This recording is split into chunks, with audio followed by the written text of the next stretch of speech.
आप सभी का पुनः स्वागत है Uttar Pradesh tax bar association के ज्ञान ज्योति कार्यक्रम में। हमारे आज के मुख्य वक्ता संतोष गुप्ता जी कानपुर से वो हमारे साथ जुड़ चुके हैं और उससे पहले कि मैं उनको बनाऊं, मैं निवेदन करूंगा हमारे यूपी टैक्स बार के लॉ कमेटी लीगल सेल के चेयरमैन आनंद सिंह जी से वो आए और आपका संतोष अग्रवाल जी का संक्षिप्त सा विशेष हुआ है कि मैं संतोष गुप्ता जी के विषय में आपको कुछ बताऊं और विषय प्रतिपादन का भी थोड़ा सा कार्य मुझे दिया गया है। मैं प्रयास कर रहा हूं कि जितना मेरी जानकारी में है मैं आप तक उसको उपलब्ध करा रहा हूं।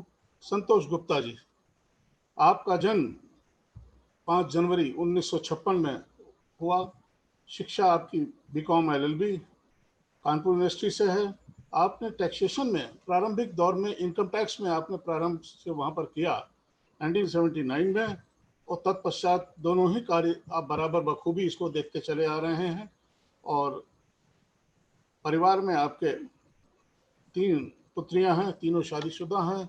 और हमारे साथ विशेष रूप से हम जिस चीज को कहना चाहेंगे, 10 वर्ष से आप जुड़े हुए हैं, लगभग 10 वर्ष से बिल्कुल सक्रिय रूप से जुड़े हुए हैं, ये कहूँ तो ज़्यादा बेहतर होगा। और आपका जिस तरह से हमें सहयोग मिलता रहा है, हमने आपको चाहे लखनऊ हो, अलीगढ़ हो, और कहीं पर भी जहां आपको हमने चाहा है, आपने उपस्थित होकर हमारा ज्ञानार्जन किया है, हमको लाभान्वित किया है। और सबसे बड़ी चीज़, जितनी सहृदयता से साथ आपने हमारे किसी भी निवेदन को स्वीकार किया है, बस किसी के लिए भी जो है, सभी के लिए, हम सभी के लिए प्रशंसा का पात्र है। और ये जो है पास्ट प्रेसिडेंट रहे हैं Kanpur income tax bar association एवं टैक्स बार एसोसिएशन, दो डिफरेंट है। इनकम टैक्स बार एसोसिएशन और टैट Kanpur, tax bar association GST Kanpur के आप पास्ट प्रेसिडेंट रहे हैं। और एक सबसे महत्वपूर्ण पद है जो कानपुर ऐसी जगह पर GST कमेटी जो बनी हुई है मर्चेंट चैम्बर ऑफ कॉमर्स की, उसके आप चेयरमैन हैं। बहुत बड़ी उपलब्धि है ये, जिस तरह से उनको लाभान्वित करते रहते हैं आप कॉर्पोरेट्स को हमारे यहाँ। और सबसे एक देखा होगा, लगभग आपके जो है आज तक, आज अखबार जो आता है यहाँ पर, आज अखबार एक आता है, इसमें एक बहुत पुराने समय से बराबर आपका एक मंडे को एक आर्टिकल जरूर रहता है। बाजार के अंदर जो बाजार दिया जाता है उसके अंदर जो है, चाहे वो इनकम टैक्स के संबंध में हो, चाहे वो इनकम सेल टैक्स के संबंध में हो, GST के संबंध में हो, बराबर अनिवार्य रूप से वो कॉलम लिखते हैं और वो प्रकाशित होता रहा है। आज जागरण के अंदर भी आपके विभिन्न समयों पर इनकम टैक्स के जो है आर्टिकल छपे हुए हैं। ये हम सब के लिए बड़े गौरव की बात है। एक बात मैं व्यक्तिगत रूप से इनके लिए जरूर कहूँगा कि ज्ञान तो बहुत लोगों को होता है, लेकिन ज्ञान के बाद जो विनम्रता आनी चाहिए वो संतोष जी में है। नाम के अनुरूप मैं उनका बहुत बहुत अभिवादन करता हूं। और एक जो विषय के प्रतिपादन के लिए कहा गया है, विषय के प्रतिपादन में आज का विषय है असेसमेंट इन GST। इसके अंतर्गत सेक्शन 59 से लेके 59, 60, 61 टू 63, ये सेक्शन 64 तक आपको देखेंगे। और इसी के कंसर्न रूल्स जो हैं 98 से लेकर के बराबर जो 99, 100, बड़ा इंटरेस्टिंग है। कि इसमें भी आपको मैं एक बात बता दे रहा हूँ प्रारंभिक तौर पर, कि इसमें भी आप खोजिएगा। हमने संतोष जी से विशेष रूप से प्रयास कराया है और कोशिश की है, कहा भी है उनसे कि कुछ ऐसी चीजें निकालिए, बताइए कि जो अधिवक्ताओं को लिए आगे जो है वो जाकर के देखना आवश्यक हो, हमारी भूमिका महत्वपूर्ण हो उसके अंदर, उस प्रक्रिया में। तो सेल्फ असेसमेंट जैसे कहा जा रहा है कि सब कुछ सेल्फ असेसमेंट है। आप जब इसको पूरा सुनेंगे, पूरा देखेंगे, आपकी धारणा में कुछ परिवर्तन आएगा। मेरा निश्चित रूप से यही विचार है। धन्यवाद। धन्यवाद सिंकल साहब, धन्यवाद सिंकल साहब, बहुत धन्यवाद। अब संतोष गुप्ता जी आइए। नमस्कार, आपको आवाज आ रही है? हाँ आ रही है, प्लीज। आपका स्वागत है, बहुत बहुत स्वागत है। आइए अपने विषय से स्टार्ट करें, assessments in GST। Santosh ji please. धन्यवाद।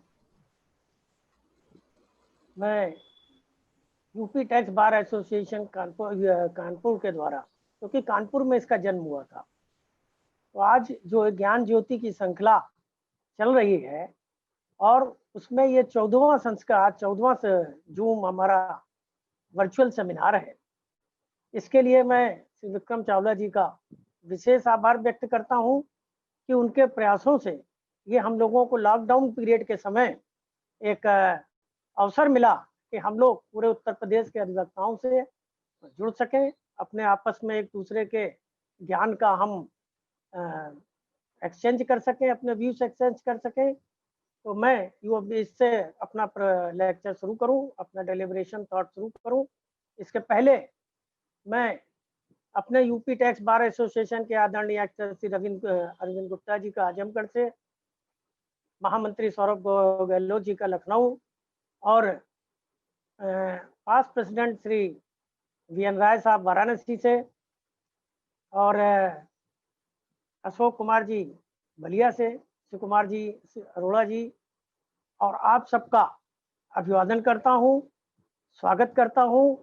और सबसे बात जो अहम है कि आप सबकी आत्मा में बसे उस परमात्मा के अंश को नमन करते हुए, माँ सरस्वती की आराधना का वंदन करते हुए, आज का मैं अपने असेसमेंट का जो सब्जेक्ट है उसे आपके सामने रख रहा हूँ।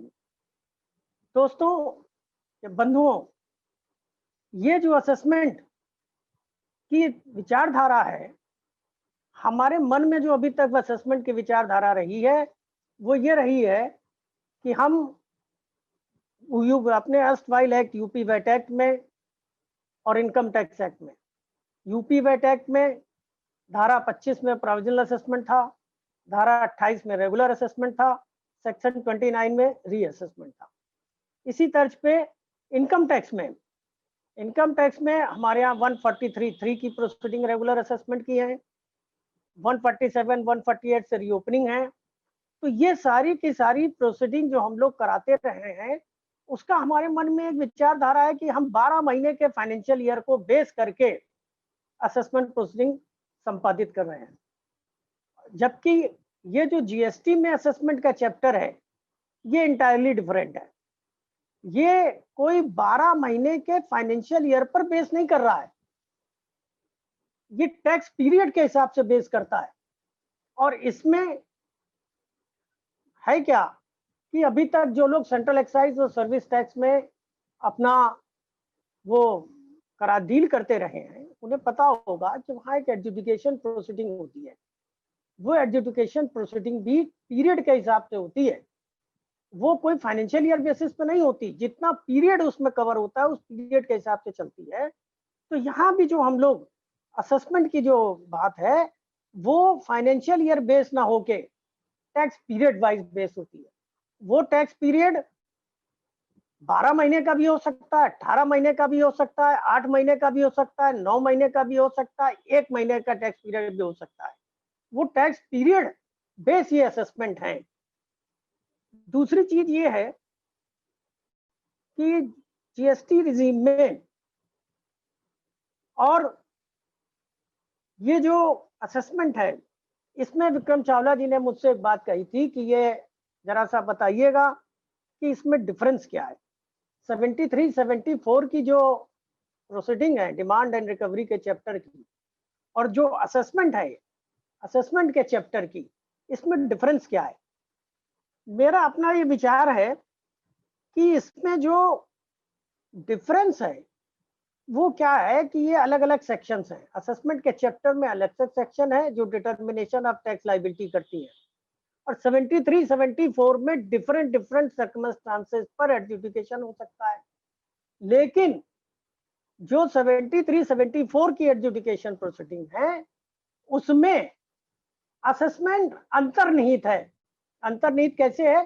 क्योंकि जो बेसिक कंसेप्ट है असेसमेंट की वो क्या है, डिटर्मिनेशन ऑफ टैक्स लायबिलिटी, वो 73, 74 में भी करता है और इन असेसमेंट के चैप्टर में भी डिटर्मिनेशन ऑफ टैक्स लायबिलिटी होती है, इसलिए वो एक अंतर्निहित है।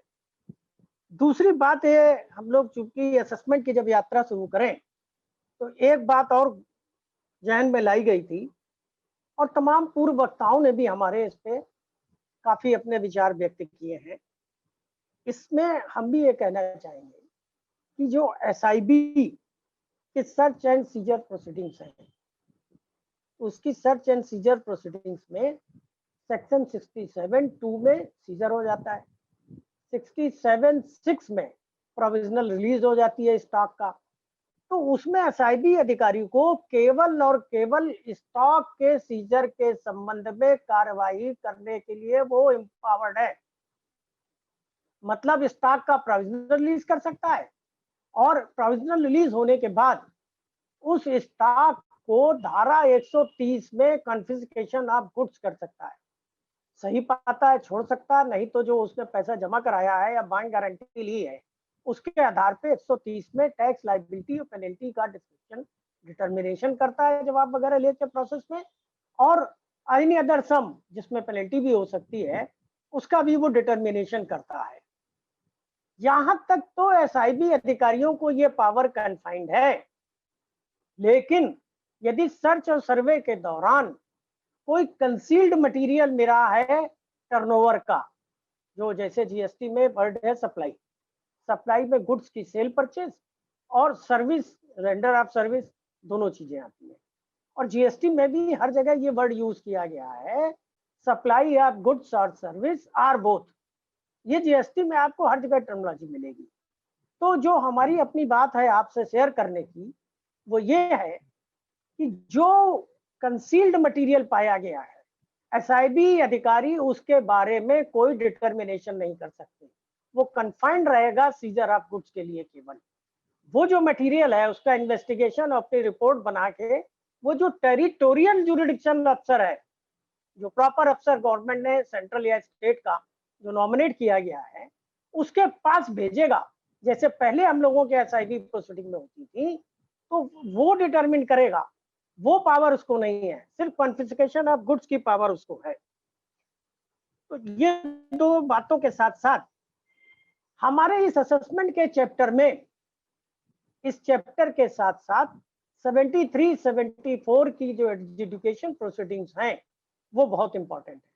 वो यहाँ हमको इस असेसमेंट में भी जगह जगह ये देखने को मिलेंगी कि उनका रोल है, उनका रेफरेंस है। तो मैं आपसे एक बात बड़ी प्रसन्नता के साथ कहना चाहता हूँ कि हमारे जो अग्रज और मित्र हैं वो अग्रज और मित्र हमारे रामपुर के आर.के. अग्रवाल साहब ने 73 और 74 के सेक्शन को बहुत ही अच्छी तरीके से प्रॉपरली उसको कवर किया है, उसके हर पहलुओं को कवर किया है, प्रोसीजर को कवर किया है, उसके प्रोसेस पे जो भी जैसे प्रोसीजर स्टेप बढ़ता है वो कवर किया है, उससे रिलेटेड जो डेफिनेशंस हैं उसको कवर किया है बड़ी बुकीबी के साथ, उससे संबंधित जो भी जजमेंट्स हैं उनको भी बहुत अच्छी तरीके से उन्होंने कवर किया है। इसलिए आज के मैं अपने डेलिब्रेशन में 73, 74 को केवल डिफरेंशियल जहां जहां उसका रेफरेंस आया है उसमें यूज करेंगे, उसमें डिटेल में हम उसमें डिटेल पर नहीं जाएंगे। और इसी तरीके से असेसमेंट में थोड़ी कहीं कहीं ये चीजें आई हैं कि किन परिस्थितियों में डिपार्टमेंटल ऑडिट हो सकता है और स्पेशल ऑडिट भी कराया जा सकता है।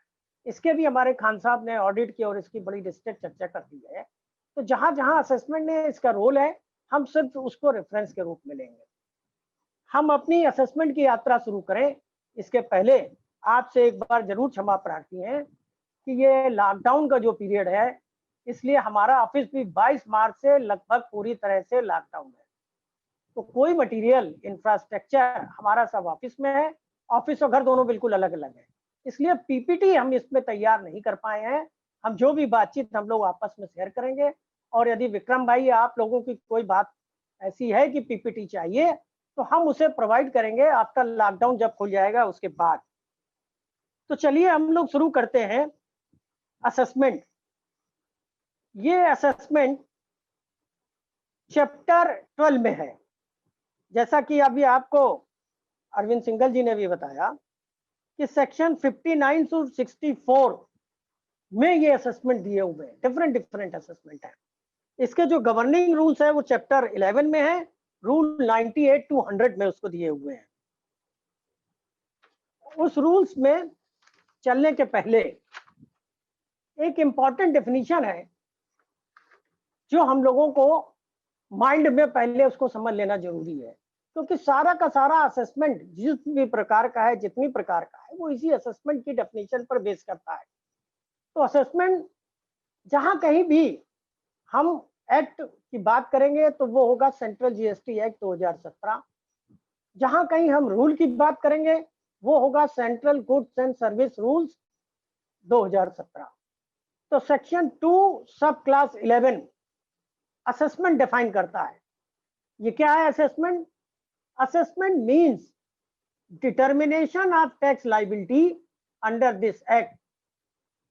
ये बेसिक इसकी डेफिनेशन है कि assessment means determination of tax liability under this act.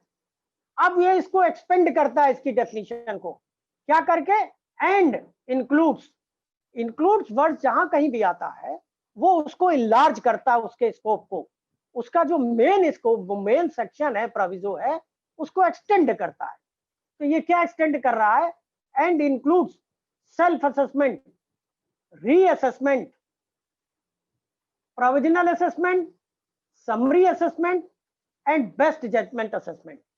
तो अपने असेसमेंट कितने प्रकार के जीएसटी में हो सकते हैं, इस डेफिनेशन के एक्सपेंशन क्लॉज से हमें ये पता लगता है कि इतने प्रकार के असेसमेंट जीएसटी के इस चैप्टर पर प्रावधानित किए गए हैं, नियमावलियों के साथ प्रावधानित किए गए हैं।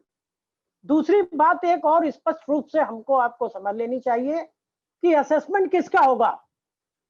असेसमेंट सिर्फ टैक्सेबल गुड्स और सर्विस का ही होगा, एग्जेम्प्टेड गुड्स और सर्विस का असेसमेंट नहीं है, क्योंकि डिटर्मिनेशन ऑफ टैक्स लायबिलिटी है। तो टैक्स लायबिलिटी कहाँ अराइज होती है? टैक्सेबल गुड्स और सर्विस पे अराइज हो सकती है। इसलिए जो भी असेसमेंट है वो टैक्सेबल गुड्स और सर्विसेज का ही मेरी अपनी राय में हो सकता है। इसके बाद थोड़ा सा हम लोग हालांकि इन डेफिनेशन से बहुत परिचित हैं, लेकिन फिर भी असेसमेंट की जब हम लोग बात शुरू करते हैं तो हमारे दिमाग में बात आती है डेफिनेशन ऑफ बिजनेस की। ये सेक्शन 2 सब क्लास 17 में डिफाइन हुआ। काफी लंबी डिटेल है, उस पर जाने की हम लोग जरूरत नहीं है, और हम लोग सब काफी बिजनेस की डेफिनेशन से पूरी तरह से परिचित हैं। एक डेफिनेशन और हमारे चैप्टर से रिलेटेड, डायरेक्ट रिलेटेड हो सकती है कि प्रॉपर ऑफिसर कौन है, क्योंकि जो भी असेसमेंट की प्रोसीडिंग की जाएंगी वो प्रॉपर ऑफिसर के द्वारा की जाएंगी। प्रॉपर ऑफिसर की एक डेफिनेशन है अपने एक्ट में, सेक्शन 2 सब क्लास 91। इसको जरा सा एक बार हम अपने जहन में रख लें और ये एक दो डेफिनेशन और समझ लें, ताकि हमारी असेसमेंट की जो यात्रा है और जो हमारे थॉट्स हैं वो थोड़ा क्लियर होने लगेंगे और हम आप मेंटली उस चीज को बेसिक थ्योरी से समझने लगेंगे। तो ये जो डेफिनेशन है प्रॉपर ऑफिसर की, सेक्शन 2 सब क्लास 91, ये कहती है in relation to any function to be performed under this act means the commissioner or the officer of the central tax who is assigned that function by the commissioner in the board। चूंकि यहाँ पर central excise में central board of indirect tax custom है, इसलिए यहाँ commissioner इन board किया गया है। तो वो जिसे अथराइज करेगा कि प्रॉपर ऑफिसर जो जुरिडिक्शनल होगा, उसके जुरिडिक्शन डिवाइड होंगे, उसके एरिया डिफाइंड होंगे कि वो असेसमेंट की प्रोसीडिंग को परफॉर्म कर सकता है। एक प्रॉपर ऑफिसर होता है जो हमारे इन्फोर्समेंट एजेंसीज के लिए है, वो अलग डिफाइंड होता है, और जो असेसमेंट करेगा वो प्रॉपर ऑफिसर बिल्कुल अलग है, जो सेक्शन 291 में स्पेसिफिकली डिफाइन किया जाता है। इसके बाद कुछ डेफिनेशंस और हम आपके साथ शेयर करेंगे, क्योंकि पूरा जो हमारा चैप्टर है वो प्रोसीजरल ज्यादा है, टेक्निकल बहुत कम है। लेकिन ये बात आपसे जरूर शेयर करेंगे कि यही चैप्टर हमको जीएसटी में बराबर इन्वॉल्व रखेगा, क्योंकि जीएसटी के जितनी भी अथॉरिटीज हैं, वहां के इन्फोर्समेंट अथॉरिटीज हैं, प्रॉपर असेसमेंट के प्रॉपर ऑफिसर्स हैं, वो सब इसमें काम करना शुरू कर दिए और हम लोगों को नोटिसें भी मिलने लगेंगी। आगे हम लोग जब अभी विस्तार से चलेंगे तो वो चीजें हम लोग विस्तार से इसकी चर्चा करेंगे। तो टैक्स पीरियड की डेफिनेशन सब क्लास 106 में, ये सबको पता है क्या means for the period for which return is required to be furnished. Quarterly भी हो सकता है, मंथली भी हो सकता है। जैसे आज के समय में यदि प्रेजेंट सिनेरियो में हम लोग बात करें तो 5 करोड़ तक क्वार्टरली और 5 करोड़ से ऊपर मंथली। फिर एक डेफिनेशन हमको असेसमेंट के लिए बराबर ध्यान में रखनी पड़ेगी, वो डेफिनेशन है टैक्सेबल पर्सन की।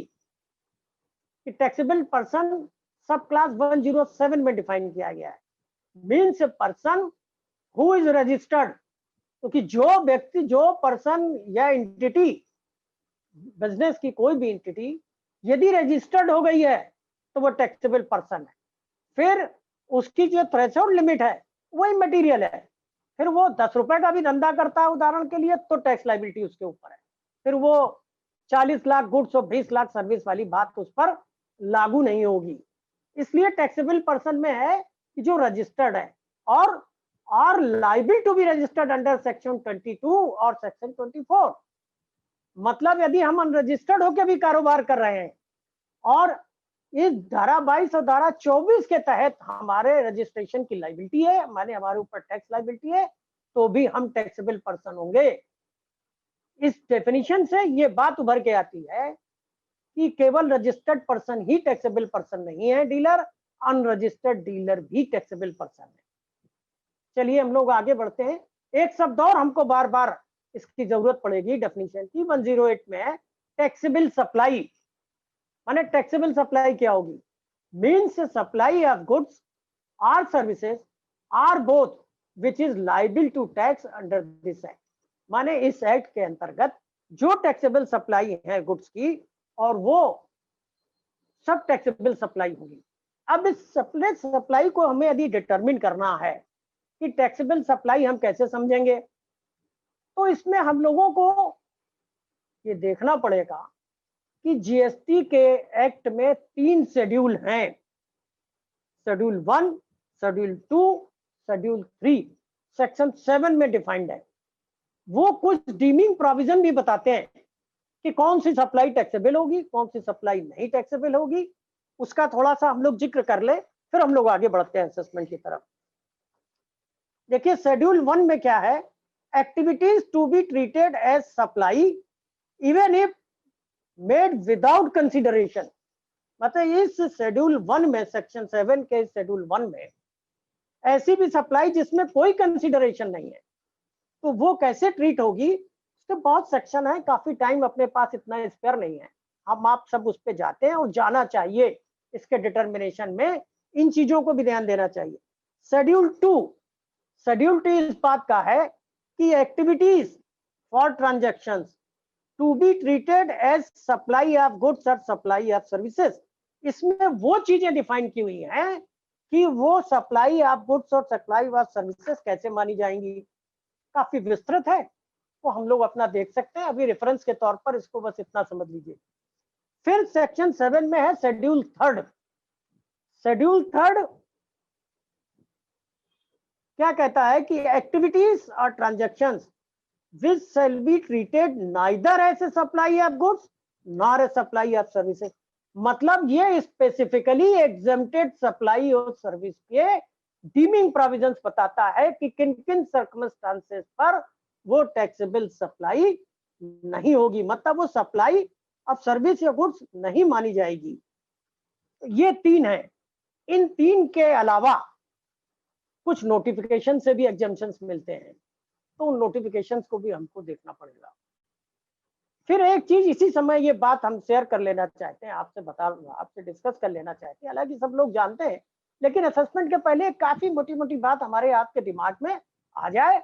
हमारे पास जो है वो हम आपको रेफरेंस करा दें ताकि आप हमें असेसमेंट के चैप्टर से सीधे जुड़ जाएं। तो दूसरी चीज क्या है कि जब कभी भी ये स्थितियां आती हैं, वो रेट ऑफ टैक्स के बारे में बात है HSN कोड की, वो हम लोग चलिए फिर आगे करेंगे। तो ये 3 चीजें ध्यान रखिए जो टैक्सेबल सप्लाई में हमें ध्यान रखना हो। एक और इंपॉर्टेंट है कि टैक्सेबल टेरिटरी क्या है।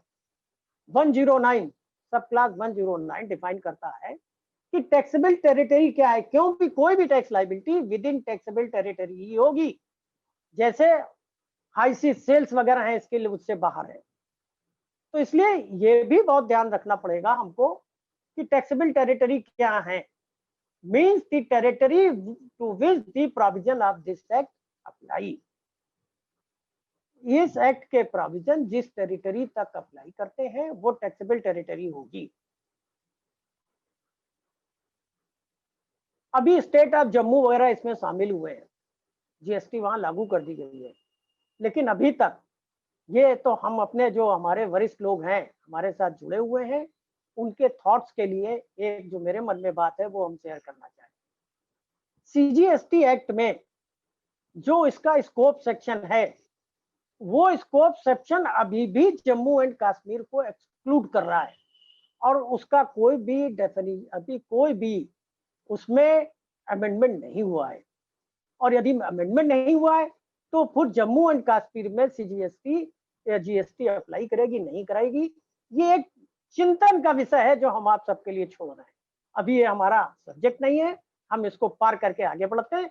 सोचिएगा कभी और देखिएगा कि क्या जो जीएसटी जम्मू एंड कश्मीर में वसूली जा रही है वो वैलिडली वसूली जा रही है कि नहीं वसूली जा रही है। अब हम लोग अपने असेसमेंट के चैप्टर पर सीधे चलते हैं। सबसे पहले असेसमेंट की डेफिनेशन हम लोग डिस्कस कर चुके हैं। टैक्सेबल गुड्स का ही केवल असेसमेंट होगा। अब जब कभी असेसमेंट की बात हमारे जहन में आपके आती है तो हम लोगों को सबसे पहले आज जो सिनेरियो में हम लोग इनकम टैक्स में हो या टैक्स में हो या एक्साइज के उसमें हम लोग 73-74 जैसे इस समय एडजुडिकेशन है, तो सीधे पहले ध्यान जाता है कि बुक्स ऑफ अकाउंट्स और डॉक्यूमेंट्स कौन कौन से हमारे पास है। बुक्स ऑफ अकाउंट और डॉक्यूमेंट्स कि कौन कौन से होने चाहिए। तो सेक्शन 35 सब क्लास 1 में ये डिफाइन किया गया है कि कोई भी रजिस्टर्ड पर्सन कौन से बुक्स ऑफ अकाउंट्स रखेगा। इसको जरा सा छोटी सी चीजें देख लीजिए। वैसे तो सब लोग समझते हैं कि प्रिंसिपल प्लेस पे रखी जाएगी या अदर प्लेस ऑफ बिजनेसेस हैं तो वहां से संबंधित जो भी रिकॉर्ड्स हो सकते हैं वो वहां रखे जाएंगे। क्या रखे जाएंगे रिकॉर्ड्स? प्रोडक्शन और मैन्युफैक्चरिंग ऑफ गुड्स का record, inward and outward supply of goods और सर्विसेज आर बोथ, जो भी हो उनके रिकॉर्ड्स रहेंगे। स्टॉक ऑफ गुड्स मतलब अकाउंट्स और रिकॉर्ड में स्टॉक रजिस्टर एक प्रकार से लगभग कंपलसरी है। दूसरा, इनपुट टैक्स क्रेडिट जो हमने अवेल किया है उसका रिकॉर्ड, आउटपुट टैक्स पेबल और जो पे किया है उसका रिकॉर्ड। इसके अलावा जो भी गवर्नमेंट और पर्टिकुलर उसमें डिस्क्राइब करे डॉक्यूमेंट वो हमारे लिए रखने होंगे। अब एक बात और आती कि आखिर रिकॉर्ड हम कब तक रखेंगे, क्योंकि असेसमेंट तो हमारा होगा या 73-74 में एडजुडिकेशन होगा, तो हमें ये रिकॉर्ड्स कब तक रखने होंगे। इसमें ये है कि इसमें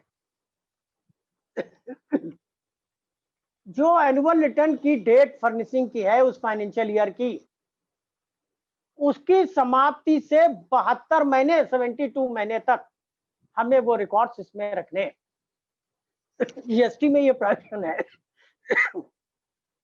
दूसरी चीज ये है कि यदि किसी फाइनेंशियल ईयर पर्टिकुलर में कोई डिस्प्यूट है, कोई इन्वेस्टिगेशन पेंडिंग है, कोई अपील है, अपीलेट फोरम पर बराबर हम चले जा रहे हैं, तो जब तक वो फाइनलिटी ना आ जाए तब तक रखने होंगे। ये फिर पीरियड 72 मंथ का एनुअल रिटर्न से एक्सटेंड कर सकता है और उसके 1 साल तक वो हमको बुक्स ऑफ अकाउंट्स वगैरह रखनी होंगी।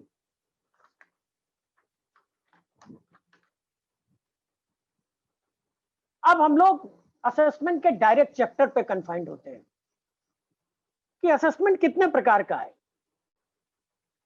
जैसा कि अभी बताया था सिंघल जी ने भी कि सेक्शन 59 से सेक्शन 64 तक ये 6 कैटेगरी के असेसमेंट हैं जीएसटी में, कि 6 प्रकार से किसी भी रजिस्टर्ड डीलर या अनरजिस्टर्ड डीलर की जहां एप्लीकेबिलिटी है असेसमेंट की वो भी कवर होगी और रजिस्टर्ड डीलर की भी होगी।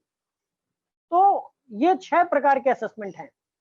इसमें सबसे पहला असेसमेंट जो हमको समझना है वो है सेल्फ असेसमेंट अंडर सेक्शन 59। तो ये जो सेल्फ असेसमेंट अंडर सेक्शन 59 है ये एक प्रकार से रिटर्न है, आगे हम लोग इसमें डिटेल डिस्कस करेंगे। फिर दूसरा है प्रोविजनल असेसमेंट अंडर सेक्शन 60। ये प्रोविजनल असेसमेंट वो प्रोविजनल असेसमेंट नहीं है जो हम लोग फाइल एक्ट में सेक्शन 25 में प्रोविजनल असेसमेंट हमारे ऊपर होता था गवर्नमेंट अथॉरिटीज से। ये प्रोविजनल असेसमेंट वो प्रोविजनल असेसमेंट में जिसे हम खुद इनवाइट करते हैं, वो सर्कमस्टांसेस पर इनवाइट करते हैं जो हम लोग उसके चैप्टर पे चलेंगे तो उसमें डिटेल डिस्कशन करेंगे। तीसरा बहुत ही इंपॉर्टेंट, स्क्रूटनी असेसमेंट सेक्शन 61 में। ये क्या है? जो हमारे रिटर्न्स की स्क्रूटनी है, जो हम रिटर्न फाइल कर रहे हैं, टैक्स पीरियड का रिटर्न, इसमें एनुअल रिटर्न शामिल नहीं है। टैक्स पीरियड के जो हम रिटर्न फाइल कर रहे हैं उसका असेसमेंट किया जाएगा, उसकी स्क्रूटनी की जाएगी।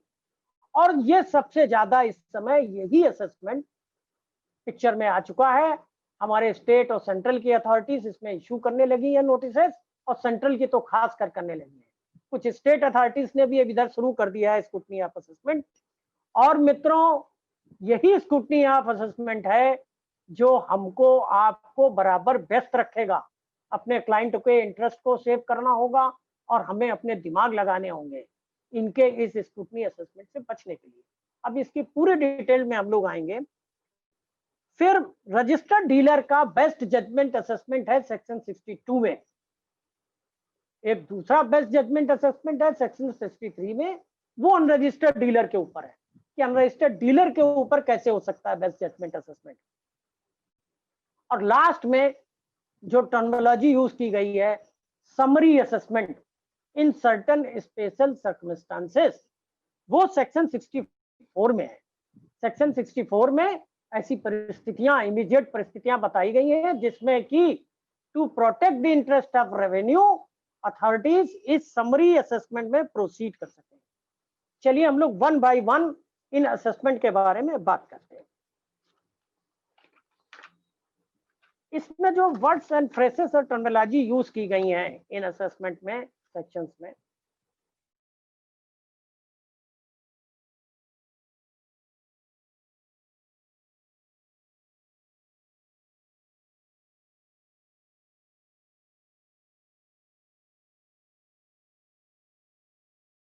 बहुत ज्यादा टेक्निकल चीजें हमको उन्होंने बचा ली। उनको बहुत अच्छी तरीके से मालूम था कि मैं इस समय पूरी तरह से लॉकडाउन अपने घर में हूँ और ऑफिस के पूरे इंफ्रास्ट्रक्चर से बाहर हूँ। खैर, इसमें भी मुझे पढ़ा कुछ तो जो पहले हम लोगों को पता ही था, लेकिन इसको तैयार करने में मैनुअल उसकी जो हेल्प ली गई तो काफी कुछ सीखने को मिला मित्रों।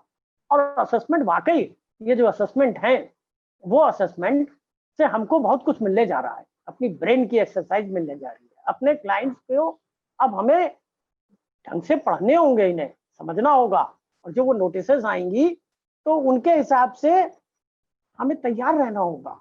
तो चलिए, आज ये बड़ा अच्छा मौका है कि हम लोग एक दूसरे से शेयर कर लें कि असेसमेंट की चीजें क्या हैं। सबसे पहले हम लोग डिस्कस करते हैं सेक्शन 59 में सेल्फ असेसमेंट क्या है। जीएसटी में सेल्फ असेसमेंट सेक्शन 59 में जो डिफाइन किया गया है वो है क्या। एक चीज इससे, अब चूंकि हम सेक्शन वाइज आगे अपनी यात्रा शुरू कर रहे हैं, तो एक बात आपसे शेयर करेंगे कि मैंने अपने दिमाग में ये बात रखी कि हम कथावाचक की तरह डेफिनेशन को पूरा पढ़ना, उसके गवर्निंग रूल्स के शब्दावलियों को पूरे पढ़ने से अपने को बचा रहे हैं। इसलिए क्योंकि आप सब, हम लोग उसमें बराबर पढ़ते हैं, और जिन्होंने अभी नहीं पढ़ा है तो वो आगे जाके समझ लेंगे और पढ़ लेंगे। लेकिन उसकी जितनी भी चीजें हैं टेक्निकली, वो एक्ट और रूल्स की, वो सब मैं आपके साथ शेयर करूंगा, और जो कमी हो तो उसके लिए माफी मांगूंगा। लेकिन प्रयास ये रहेगा कि आपको कोई असर न मिले कि आप ये कह सकें कि ये चीज प्रोसीजरली छोड़ दी गई, लेकिन है सब कुछ प्रोसीजरल। चलिए शुरू करते हैं। ये सेक्शन 59 जो सेल्फ असेसमेंट का है, ये सबसे पहले समझ लीजिए कि रजिस्टर्ड पर्सन पर ही अप्लाई करता है, ये अनरजिस्टर्ड पर्सन पर अप्लाई नहीं करता, केवल और केवल रजिस्टर्ड पर्सन पर अप्लाई करता है। और क्या करेगा ये सेल्फ असेसमेंट में? ये रजिस्टर्ड डीलर को एक सेल्फ अपॉर्चुनिटी देता है कि वो अपनी टैक्स लाइबिलिटी को खुद सेल्फ डिटरमिन्ड करे। जो एक्ट के सारे प्रोविजंस हैं, input outward liability, input liability, ITC, output liability, ITC के एडजस्टमेंट और यूटिलाइजेशन ऑफ आईटीसी, एक्ट के हिसाब से, नोटिफिकेशंस के हिसाब से रेट ऑफ टैक्स सही अप्लाई कर रहे हैं कि नहीं अप्लाई कर रहे हैं। आईटीसी के यूटिलाइजेशन तो एक दूसरे से होते हैं, तीनों के, क्रेडिट रजिस्टर से, सेंट्रल जीएसटी का क्रेडिट रजिस्टर, स्टेट जीएसटी का क्रेडिट रजिस्टर, आईजीएसटी का और सेस का, स्टेट कंपनसेशन एक्ट के सेस। तो इनका प्रॉपर यूटिलाइजेशन उसको तय करना पड़ेगा और तय करके उसे रिटर्न फाइल करना होगा और अपनी टैक्स लाइबिलिटी डिस्चार्ज करनी होगी। आउटपुट लाइबिलिटी या नहीं है तो कैश लेजर से डिस्चार्ज करनी पड़ेगी। अब इसमें एक चीज यहाँ रेफरेंस के तौर पर बस ये शेयर करेंगे कि जो रेट ऑफ टैक्स अभी वैल्यूएशन में खैर आएगा, हम लोग वहां उसकी बातचीत कर लेंगे। तो ये सेल्फ असेसमेंट वर्चुअली है क्या? Filing of return under section 39 is a self assessment. ये सेल्फ असेसमेंट खुद डीलर को करना है, रिटर्न फाइल करके 39 सेक्शन में जो रिटर्न है उस रिटर्न को फाइल करके आपका ये सेल्फ असेसमेंट होता है। तो ये एक लेजिस्लेचर ने एक रिस्पॉन्सिबिलिटी आपको दी कि आप खुद सेल्फ असेस करें और अपना रिटर्न टैक्स पीरियड के हिसाब से 39 में फाइल करें। अब इसमें सबसे इंपॉर्टेंट बात ये आती है एक रेफरेंस के तौर पर यहाँ कि आखिर सेक्शन 39 में वो कौन कौन से रिटर्न हैं जो इसके दायरे में आएंगे सेल्फ असेसमेंट के, क्योंकि इसमें वही और वही रिटर्न सिर्फ आएंगे जो आपकी टैक्स लाइबिलिटी के पेबिलिटी को डिटरमिन करते हैं। माने आपकी कौन सी टैक्स लाइबिलिटी कितनी पेबल हो रही है वो रिटर्न फाइलिंग से ये तय होता है कि आउटपुट लाइबिलिटी आपकी कितनी है। पेमेंट कैसे हो रहा मोड अलग छोड़िए कि आईटीसी यूटिलाइजेशन से या कैश लेजर से, तो सिर्फ वही रिटर्न धारा 39 में रिटर्न है जो एनुअल रिटर्न हैं वो इसके एम्बिट से बाहर है, इस सेल्फ असेसमेंट की एम्बिट से बाहर है। अब आप देखिए इसमें कुछ इलस्ट्रेशन के तौर पे हमने इसमें छाटा है कि कौन कौन से 39 में रिटर्न है जो इस सेल्फ असेसमेंट के दायरे में आएंगे जो हमें फाइल करना। नंबर 1 फॉर्म 3B, जो लगभग हम लोग जानते हैं सबकी, फॉर्म 3B फाइल करना है रजिस्टर्ड डीलर को। क्वार्टरली और मंथली उसका टैक्स पीरियड है, वही 5 करोड़ अबव देन 5 करोड़ का है, और पीरियड टैक्स पीरियड का एक्सपायर होके नेक्स्ट 20 डेज के अंदर ये रिटर्न हमको फाइल करना। ये 39 का रिटर्न है जो इसके दायरे में है। दूसरा रिटर्न है कंपोजिशन डीलर का सेक्शन 10 में। अब इस समय की जो प्रेजेंट स्थिति है जो सब लोग जान रहे हैं कि CMP 08 quarterly statement of tax payment का रिटर्न है, ये 39 में है, ये आपको फाइल करना पड़ेगा 39 में।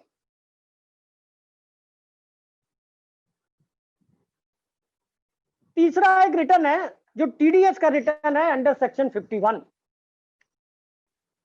ये फॉर्म नंबर 7 है। ये TDS का रिटर्न, TDS की लाइबिलिटी फिलहाल अभी एक आम रजिस्टर्ड डीलर के ऊपर अप्लीकेबल नहीं है, वो उसमें सेक्शन में प्रिस्क्राइब्ड हैं जो गवर्नमेंट अथॉरिटीज हैं, लोकल अथॉरिटीज हैं उसमें वगैरह वगैरह, वो हम लोग सब उसको देख सकते हैं। तो वो TDS का रिटर्न जिस महीने में TDS लाइबिलिटी अराइज हुई है उसके खत्म होने के 10 दिन के अंदर उसको ये TDS का रिटर्न फाइल करना है। दूसरा सेक्शन 52 के तहत TCS का रिटर्न है, अतः जो टैक्स कलेक्शन एट सोर्स है। TDS माने जो हम कोई चीज पेमेंट कर रहे हैं उससे TDS होता है, और TCS मतलब जो हमें प्राप्त हो रही, माने यदि हम कोई सर्विस प्रोवाइड कर रहे हैं या सेल कर रहे हैं तो उससे जो हमको रिसीप्ट मिल रही है वो TCS के दायरे में होती है। तो उस TCS में जो कलेक्शन है उसका रिटर्न है फॉर्म नंबर 8, और TCS जिस महीने में अराइज होगा लाइबिलिटी रिटर्न फाइल करना होगा 10 दिन के अंदर। फिर एक नेक्स्ट रिटर्न आता है 39 में कि इनपुट सर्विस डिस्ट्रीब्यूटर का रिटर्न। बंधुओं, ये इनपुट सर्विस डिस्ट्रीब्यूटर का जो रिटर्न है वो कन्फाइंड है सर्विस में।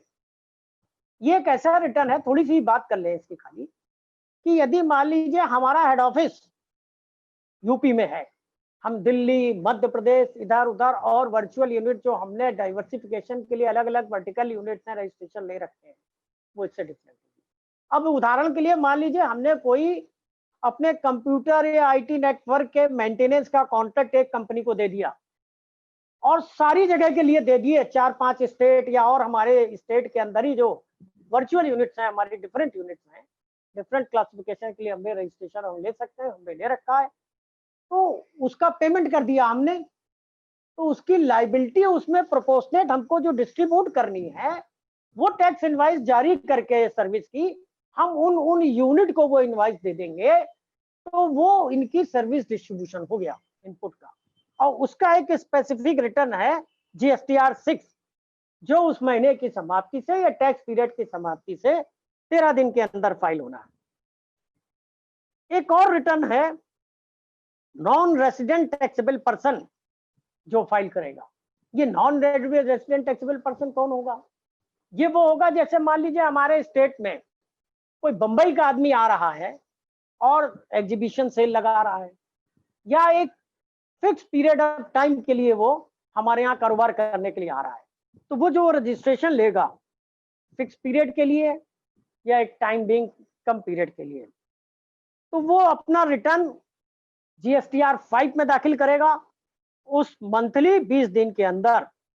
और यदि स्पेसिफिक पीरियड में है, कम पीरियड के लिए है, तो वो कम पीरियड समाप्ति होने से 7 दिन के अंदर, जो 27/1 में एक्सपायर हो रहा है, जो रजिस्ट्रेशन एक्सपायर हो रहा है, उसकी एक्सपायरी से 7 दिन के अंदर वो रिटर्न फाइल किया जाएगा। तो ये धारा 39 के अंदर आने वाले रिटर्न है जो सेल्फ असेसमेंट के दायरे में आएंगे। इसमें हमने आपके साथ शेयर की है ये बात कि एनुअल रिटर्न चाहे वो रेगुलर डीलर का हो या कंपोजिशन डीलर का हो, इस सेल्फ असेसमेंट के दायरे में नहीं आएगा। बंधुओं, अब हम लोग चलते हैं कि प्रोविजनल असेसमेंट क्या है। ये सेक्शन 60 में है, इसका गवर्निंग रूल 98 है। सेक्शन 60 में इसके सब सेक्शन 1 से 5 तक हैं और सब रूल 98 के 1 to 7 तक है। अब इसको बेसिकली जरा सा ये समझने की बात है, जो प्रोविजनल असेसमेंट हमारे आपके माइंड में अर्स्टवाइल एक्ट अपना मान लीजिए उदाहरण पे सिर्फ यूपी वैट एक्ट ले लें, तो उससे बिल्कुल इंटायरली डिफरेंट है। अब अभी हमारे मन में कंसेप्ट ये होती है प्रोविजनल असेसमेंट को लेके, हमने रिटर्न नहीं फाइल किया, कोई SIB या मोबाइल से कोई सूचना आ गई, वो फाइनेंशियल ईयर कंप्लीट नहीं हुआ, एडवर्स मटेरियल आ गया, तो हमारे ऊपर उसमें इंफॉर्मेशन हो सकता है, टैक्स लायबिलिटी खड़ी हो सकती है। कोई आउटपुट अलग सोर्सेज से आ गया, उससे हो गया, तो वो प्रोविजनल असेसमेंट सेक्शन 25 में फाइल हो जाता है। और जब ये फाइनल असेसमेंट धारा सेक्शन 28 में होता है, तो ये मर्जर हो जाता है रेगुलर असेसमेंट। अब उसकी अपील वपील इसके प्रोविजन से नहीं, हमको बस अभी यहाँ इतना समझना है कि ये प्रोविजनल असेसमेंट जो अर्स्टवाइल एक्ट में था वो ये था, और आज GST में जो प्रोविजनल असेसमेंट का प्रोविजन सेक्शन 60 में किया गया है, इंटायरली डिफरेंट। ये प्रोविजनल असेसमेंट वो प्रोविजनल असेसमेंट है, इसको ऐसे मान के चलिए कि जैसे धारा 59 थी वैट में, तो हम कमिश्नर को ये अप्लाई करते थे कि हमें इस रेट ऑफ टैक्स में डिस्प्यूट है, या जो वैल्यूएशन आप गुड्स हम कर रहे हैं उसके किसी प्रोसेस में हमको डिस्प्यूट है, तो हमें जजमेंट दीजिए। जो आज GST में एडवांस अथॉरिटी रूलिंग के नाम से, इसमें बहुत लिटिगेशन होते थे, जो हम लोग उसमें भी, और एडवांस अथॉरिटी रूलिंग तो रेफरेंस में सबके लिए अप्लाई नहीं करती, जिसने मांगी है उसी डीलर के लिए केवल अप्लाई करती है। लेकिन धारा 59 तो पूरे स्टेट पे अप्लाई कर जाता था, और वो ट्राइब्यूनल तक, वहां तक उसकी बाइंडिंग फोर्स थी, तो उसमें बहुत लिटिगेशन होता था। हमारा डीलर का फाइनेंशियल स्टेक बहुत लंबा हो जाता था। हम उसमें नहीं सहमत हैं, हम अपील में चले गए, 3 बेंच अपील जो लखनऊ में थी, नहीं उससे सहमत है, हाईकोर्ट चले गए, सुप्रीम कोर्ट चले गए प्रोसेस से। तो क्या है कि उस बीच तक अनसर्टेनिटी रहती थी हमारे फाइनेंशियल स्टेक की। लेकिन GST में ये प्रोविजनल असेसमेंट की कंसेप्ट उन्होंने बिल्कुल डिफरेंट है। उन्होंने ये डिफरेंशियल उसमें कर दिया कि जो टैक्सेबल पर्सन है, रजिस्टर्ड हो अनरजिस्टर्ड हो, वो प्रोविजनल असेसमेंट के लिए अप्लाई कर सकता है कि वो टैक्स हम इस रेट ऑफ टैक्स से देना चाहते हैं, वैल्यूएशन हमारी इस हिसाब से होगी, नोटिफिकेशन में हम इससे कवर होंगे। इससे वो अप्लाई कर सकता है असेसिंग अथॉरिटी को कि हमें प्रोविजनल असेसमेंट हमारा कर दिया जाए। बेसिक बात कर लें, फिर डिटेल में आते हैं। उसमें उसको नोटिस दी जाएगी, उससे जवाब लिए जाएंगे, और फिर उसका एक प्रोविजनल असेसमेंट ऑर्डर पास कर दिया जाएगा कि आप प्रोविजनल टैक्स इस हिसाब से जमा कर दें। टैक्स और ये लायबिलिटी डिटरमिन कर दी जाती है, और जो लायबिलिटी टोटल डिटरमिन करती है उसका बॉन्ड एक प्रिस्क्राइब फॉर्मेट में हमको देना पड़ता है। जितनी वैल्यू है उसकी 25% की बैंक गारंटी भी देनी पड़ती है। उसके बाद वो फाइनल असेसमेंट प्रोसेस करता है, उस फाइनल असेसमेंट में फिर पीरियड लिया जाता है, और जो ऑर्डर पास होता है उसके हिसाब से हमारी लायबिलिटी कम है तो आप जमा करिए, धारा 50 और उसका इंटरेस्ट लेट केस उस पर लागू हो जाएगी, और यदि हम उससे सहमत नहीं है तो उसके भी प्रोसेस है। तो अब चलिए हम लोग उसको थोड़ा सा डिटेल में बात करते हैं कि इसका प्रोसीजर क्या है। सिर्फ प्रोसीजर की बात करेंगे। ये जो क्लासेस, ये स्थिति तो अपने आपको बताई the rate of tax determination की। बस इसी जगह एक बात ये शेयर करेंगे कि हमारे आपके मन में, बहुत लोग जो ज्यादा जानकार हैं जीएसटी के, उनको तो कोई दिक्कत नहीं है, समझते हैं, लेकिन हमारे अपने जो अभी यंग भाई हैं वो क्या समझते हैं कि जैसे HSN कोड आ गया तो उस HSN कोड में जो रेट ऑफ टैक्स है वही रेट ऑफ टैक्स अप्लाई करेगा।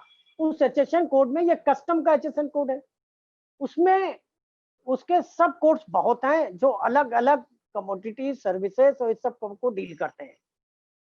तो ऐसा नहीं है कि वो HSN कोड हमने दे दिया तो उस HSN कोड में जो रेट ऑफ टैक्स है वही लग जाएगा। नहीं, जीएसटी में जो भी रेट ऑफ टैक्स तय हो रहे हैं वो नोटिफिकेशन से तय हो रहे हैं, शेड्यूल में। जो जीएसटी के रेट ऑफ टैक्स के अलग अलग शेड्यूल हैं, उस शेड्यूल का रेट ऑफ नोटिफिकेशन जारी होता है, उसके डिस्क्रिप्शन ऑफ HSN कोड दिया होता है और डिस्क्रिप्शन ऑफ गुड्स रहता है। तो वो HSN कोड का डायरेक्ट रेट से कोई लिंक नहीं है। जो डिस्क्रिप्शन ऑफ गुड्स उसमें दिए गए हैं, मान लीजिए उस HSN कोड में 20 कमोडिटीज हैं या 20 क्वालिटी, वैरायटी वगैरह सब अलग अलग हैं, तो वो उन्हीं पर मान लीजिए 6 उनको कवर किया गया उसको, तो सिर्फ वो 6 पर ही अप्लाई करेगा मित्रों, वो बाकी सब पर नहीं अप्लाई करेगा। तो एक रेफरेंशियल खाली बात थी। तो इन चीजों को लेके जब हम लोग आगे बढ़ते हैं तो वो एप्लीकेशन कैसे फाइल होगी प्रोविजनल असेसमेंट की, तो वो प्रॉपर ऑफिसर जो हमारी जुरिडिक्शनल अफसर होगा उसके समक्ष फाइल होगी सेक्शन 60 सब क्लास 1 रूल 98 का सब रूल 1। इसमें डिटेल प्रोसेस है। वो कहता है जीएसटी SMT 01 में हम प्रोविजनल असेसमेंट के लिए अप्लाई करेंगे, उससे अप्लाई करेंगे। जीएसटी में हर चीज के लिए फॉर्म है, हम नोटिस देंगे तो फॉर्म है, रिप्लाई डिपार्टमेंट नोटिस देगा उसका फॉर्म है, हम रिप्लाई देंगे लगभग उसके सबके फॉर्म है, कुछ दशाओं में छोड़ के ऑर्डर पास होंगे उनके सबके फॉर्म है। तो ये सब फॉर्म के इस जंजाल को बड़ी बारीकी से देख के हमें हर बार कोई चीज जाना होगा तो एक्ट रूल्स देने होंगे, उसके गवर्निंग फॉर्म्स हमको देखने होंगे। तो SMT 01 में हम अपनी पूरी रीजनिंग देंगे कि हम किस हिसाब से टैक्स इसको एडमिट कर रहे हैं, बाकी रेट ऑफ टैक्स, लायबिलिटी और ये सब देखते हुए। रूल 98 सब रूल 2 कहता है कि इसके बाद अफसर SMT 02 में आपको नोटिस देगा।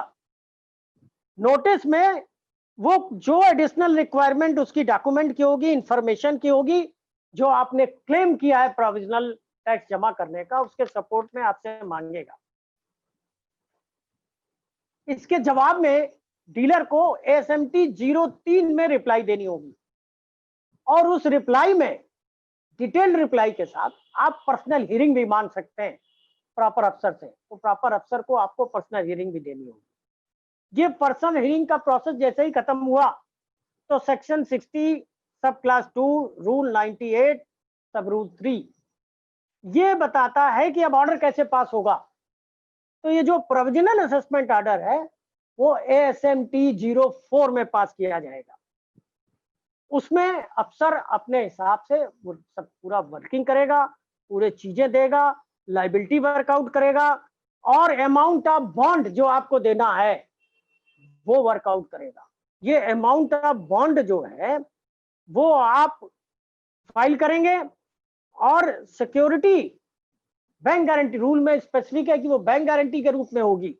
25% ऑफ बॉन्ड वैल्यू की बैंक गारंटी आपको देनी होगी। तब ये आपका प्रोसेस, यहां तक प्रोविजनल ऑर्डर आपको मिल गया कि आप इस हिसाब से अब टैक्स रजिस्टर्ड डीलर जमा कर सकता है। इसमें जो बॉन्ड में अमाउंट कवर होगा वो सारी जीएसटी का कवर कर रहे हो। अब सेक्शन 60 सब क्लास 3 रूल 98(5) क्या कहता है, ये प्रोसेस मान लीजिए आपका कंप्लीट हो गया। अब आप उसी हिसाब से टैक्स अपना जमा करते रहे। अब इसका फाइनल प्रोविजनल ऑर्डर पास होना है। तो फाइनल प्रोविजनल असेसमेंट ऑर्डर के लिए प्रॉपर अफसर फिर आपको नोटिस देगा ASMT 06 में, और फिर कुछ इंफॉर्मेशन जो उसको जरूरी समझ में आएगी डिटर्मिनेशन के लिए आपसे फिर मांगेगा। ये आपके पास फिर एक अवसर होगा कि आप जो कुछ यदि पहले छोड़ चुके हैं अपने सपोर्ट में, फिर उसे कह सकते हैं। फिर इसके बाद जो प्रोसेस होगा कि फाइनल ऑर्डर, ये प्रोविजनल का जो फाइनल ऑर्डर होगा वो SMT 07 में प्रॉपर अफसर पास करेगा। उसमें पूरी लाइबिलिटी जो भी मटेरियल है, एक्ट रूल के प्रोविजन और सब कुछ देखते हुए जो प्रोविजनल ऑर्डर पास करेगा आपके टैक्स लाइबिलिटी जमा करने के लिए, वो SMT 07 में पास करेगा। उसमें वो टैक्स लाइबिलिटी आपके द्वारा जो पेबल है वो डिटरमिन करेगा, या जो आप पे कर चुके हैं और उसका अमाउंट रिफंडेबल बनता है, आपने एक्सेस पेमेंट कर दिया है, और वो कुछ लोअर लाइबिलिटी डिटरमिन करता है SMT 07 में प्रोविजनल ऑर्डर में, तो वो अमाउंट रिफंडेबल हो जाएगा। इसके लिए एक टाइम लिमिट है कि आखिर ये प्रोविजनल असेसमेंट ऑर्डर, प्रोविजनल जो फाइनल असेसमेंट ऑर्डर है वो कब तक किया जाएगा। इसमें ये है कि ये 6 महीने के अंदर जो प्रोविजनल पहले ऑर्डर आपको दिया था उसके अंदर कवर करना पड़ेगा। लेकिन जैसे और सब जगह फॉर्मेलिटीज में आपने देखा कि अधिकारी डिपार्टमेंट अपने लिए हर जगह एक्सटेंशन क्लास रखता चला जा रहा है। सारे GST में जहां जहां भी उसके ऊपर लाइबिलिटी कहीं आने वाली होती है, बर्डन ऑफ प्रूफ तो उसको बढ़ा देता है। तो 6 महीने एक्सटेंड करने की पावर दे दी ज्वाइंट कमिश्नर और एडिशनल कमिश्नर को, इस प्रोविजनल असेसमेंट ऑर्डर को।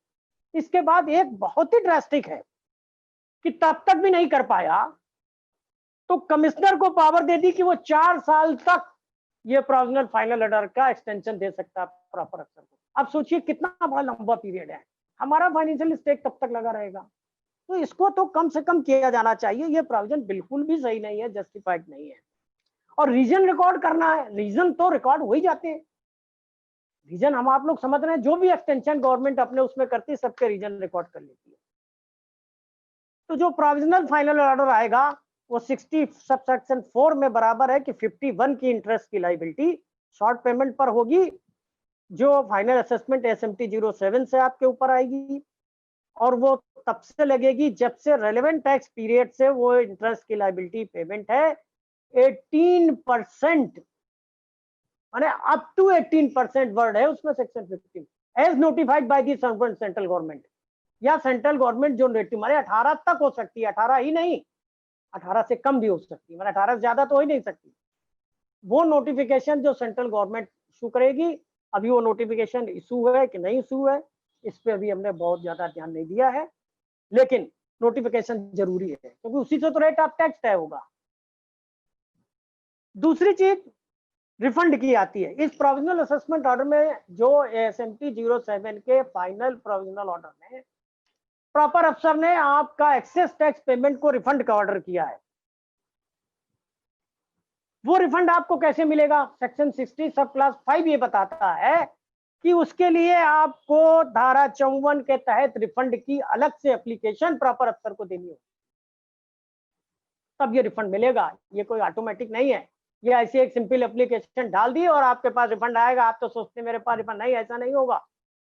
GST में हर कहीं भी रिफंड को क्लेम करने के लिए सेक्शन 54 उसके गवर्निंग रूल्स में प्रॉपर सिस्टम है, प्रोसीजर ले डाउन किया गया है, उस प्रोसीजर को फॉलो करना पड़ेगा। यहाँ भी यही है कि उस रिफंड के लिए सेक्शन 54 में हमें एप्लीकेशन देनी पड़ेगी, और जब हम एप्लीकेशन दे देंगे और 60 डेज के अंदर यदि गवर्नमेंट उसको रिफंड नहीं करती तब हम इंटरेस्ट के इंटाइटल होंगे। इसमें भी 9% मिलेगा, हमसे वो 18 तक ले सकते हैं, देंगे हमको 9% तक। इसमें भी वही टर्मिनोलॉजी यूज की गई है एज नोटिफाइड। अब इसमें प्रोविजनल असेसमेंट में एक बात और उभर के आती है कि हमने जब मान लिया था प्रोविजन, जो पहला प्रोविजनल ऑर्डर था, फाइनल प्रोविजनल ऑर्डर नहीं, तो उसमें बैंक गारंटी हमने फाइल की थी 25% अमाउंट बॉन्ड की, तो वो कैसे रिलीज होगी, तो अब तो हमें उसकी भी रिलीज चाहिए। तो उसके लिए भी एक प्रोसेस है, उसमें भी ऑनलाइन SMT 08 में हमें एप्लीकेशन फाइल करनी पड़ेगी, और जब ये प्रॉपर अफसर सुनिश्चित कर लेगा कि सारी लाइबिलिटी आपकी सेट ऑफ हो गई है तो वो रिलीज कर दी जाएगी 7 वर्किंग डे के अंदर, 7 वर्किंग डे के अंदर बैंक गारंटी उसको रिलीज करनी पड़ेगी। और इसका रिलीज का भी एक स्पेसिफिक ऑर्डर होगा, वो है SMT 09 में। SMT 09 के ऑर्डर से ही आपको रिलीज मिलेगी। तो ये एक पूरा प्रोसीजर था। इसमें उभर के एक इशू ये आ रहा है कि मान लीजिए हम इसके प्रोविजनल ऑर्डर को नहीं मानते, जो प्रोविजनल फाइनल ऑर्डर है हम उससे एग्रीव्ड हैं, तो हमारे पास क्या ऑप्शन है, हम क्या करें उसका। तो उसके लिए मेरे अपने समझ से ये ऑर्डर अपीलेबल होगा। 107 में ये ऑर्डर अपीलेबल है। APL 01 फाइल करके ग्राउंड्स ऑफ फैक्ट्स देके और जो रिक्वायरमेंट ऑर्डर और डॉक्यूमेंट हैं उसके साथ हम अपील कर सकते हैं। लेकिन हमें सेक्शन 107 की कंप्लायंस को बराबर ध्यान रखना होगा। क्या कि हम इस प्रोविजनल ऑर्डर में क्या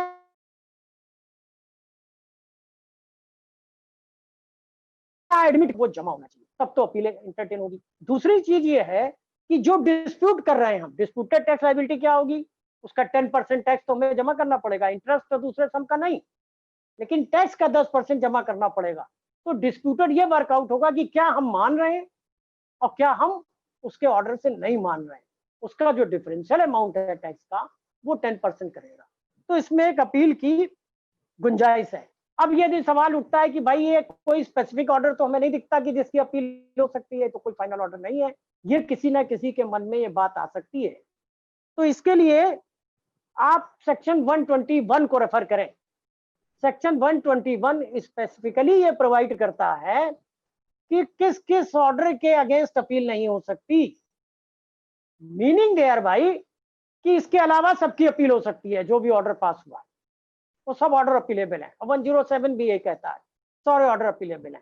रेफरेंस के तौर पर इसको यहाँ ये समझ लीजिए कि पहला ऑर्डर कौन सा है, बार्ड, जिसमें अपील नहीं हो सकती, 121 का। ट्रांसफर ऑफ केसेस, एक अधिकारी से दूसरे अधिकारी को यदि केस ट्रांसफर किया गया है तो उसकी अपील 107 में नहीं होगी। सीजर और retention of books of account, registers and document etcetera, इसकी अपील 107 में नहीं होती। हालांकि इसमें थोड़ा डिस्प्यूट है कि स्टार्ट क्यों नहीं सकती, ये इशू अभी नहीं है, हम इसको डिस्कस नहीं करेंगे हम लोग। तो यदि जो कोई ऐसा कोई सीजर और retention of books of account है, क्योंकि ये साफ साफ ये कहता है कि सीजर है रिटेंशन किसका, बुक्स ऑफ अकाउंट, रजिस्टर और डॉक्यूमेंट का, स्टॉक की बात नहीं करता। इस जो बारिंग लिमिटेशन है इसमें ये टेक्निकल एक टर्म है, स्टॉक सीजर की बात नहीं करता। खैर चलिए आगे करते हैं। आगे क्या है कि जो प्रोसिक्यूशन का सैंक्शन कमिश्नर देगा या जो कॉम्पिटेंट अथॉरिटी है स्टेट है उसमें, उसकी अपील नहीं हो सकती। दूसरा जो सेक्शन 80 में हमारी डिमांड है उसकी इंस्टॉलमेंट 24 इंस्टॉलमेंट ग्रांट हो सकती है, उस ऑर्डर के खिलाफ अपील नहीं हो सकती। तो ये 4 सर्कमस्टांसेस हैं जिसके खिलाफ अपील नहीं हो सकती। इसके अलावा सबके खिलाफ अपील हो सकती है। इसलिए मेरा मानना है कि ये जो फाइनल प्रोविजनल ऑर्डर SMT 07 में पास किया जा रहा है ये अपीलेबल ऑर्डर है। हाँ ये जरूर है कि 121 में जो बारिंग ऑर्डर्स हैं, क्या हमारे लिए इसके लिए कोई ऑप्शन नहीं है। 226 कॉन्स्टिट्यूशन ऑफ इंडिया इन्वोक हो सकता है, जिसमें अपील नहीं है तो हाईकोर्ट के सामने हम लोग उस पर ले जा सकते हैं अपने मामले, और उसमें एग्रीव्ड है 121 के बारे में, तो उसका हम लोग वो कर सकते हैं। चलिए बंधुओं, हम लोग बहुत ही इंपॉर्टेंट टॉपिक पर आते हैं। रिटर्न की स्क्रूटनी, यह भी असेसमेंट चैप्टर का एक पार्ट है और ये बड़ा इंपॉर्टेंट पार्ट जो हमारी पूरी ब्रेन की एक्सरसाइज को कराएगा, GST में हमको बराबर बिजी रखेगा और जो हम लोग कह सकते हैं काम देगा, या हम अपने व्यापारी के इंटरेस्ट को प्रोटेक्ट करें कैसे। इसके लिए इसके प्रोसीजरल नॉलेज को हम लोगों को समझना है। टेक्निकल नॉलेज तो हर केस के फैक्ट्स में क्या लॉ अप्लाई किया गया है उसके हिसाब से हम लोगों को अप्लाई करनी होगी, लेकिन प्रोसीजरल एस्पेक्ट आज मुझसे आप समझ लें। इसका जो सेक्शन है 61 है, जिसके 3 सब क्लासेस हैं। इसका गवर्निंग रूल 99 है, जिनके 3 सब रूल हैं। अब इसमें चलते हैं कि सेक्शन 61 सब क्लास 1 कहता है कि जो रिटर्न फाइल हुए हैं, इसलिए ये सेक्शन भी देखिए कहां अप्लाई कर रहा है, रजिस्टर्ड डीलर के ऊपर अप्लाई कर रहा है, क्योंकि किसको रिटर्न फाइल करना है, रजिस्टर्ड डीलर को रिटर्न फाइल करना है, रजिस्टर्ड डीलर को रिटर्न फाइल करना है।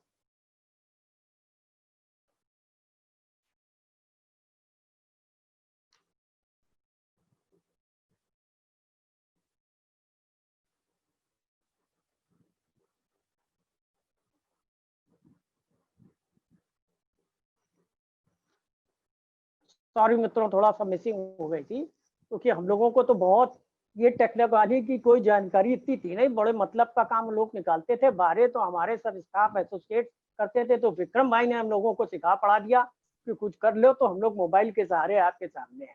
मैं तो उनका बहुत धन्यवाद करता हूँ कि इस टेक्नोलॉजी से उन्होंने हम लोगों को इक्विप्ड किया। खैर चलिए, तो हम लोग हाँ स्कूटनी की ओर विक्रम जी बढ़ते हैं हम लोग।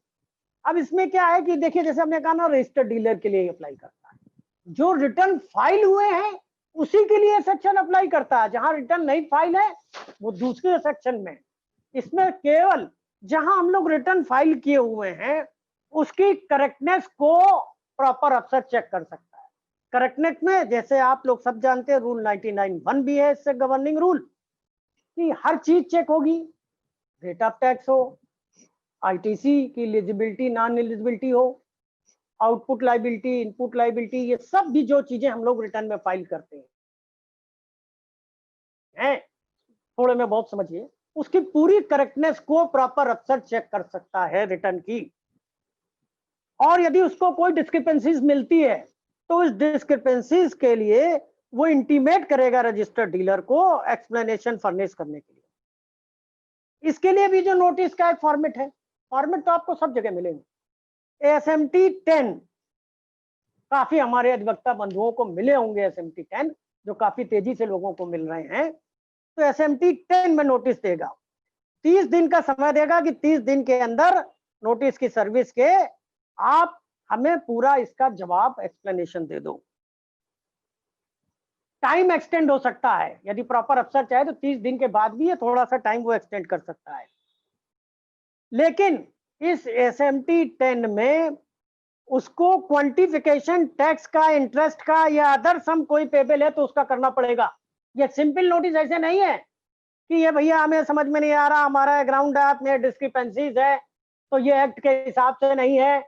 नहीं, उसका ग्राउंड भी देना पड़ेगा कि क्यों नहीं है, किस कारण से नहीं है, उनका क्या उसका रिलायंस अपॉन डॉक्यूमेंट है, या क्वांटिफाई करना पड़ेगा कि इसके डिस्क्रिपेंसी से कितना टैक्स बनता है, कितना इंटरेस्ट बनता है, कितना एनी अदर सम ड्यू बनता है, वो कुछ भी सेस या पेनल्टी वगैरह हो सकती है, तो वो स्पेसिफाई करनी पड़ेगी उसको नोटिस में।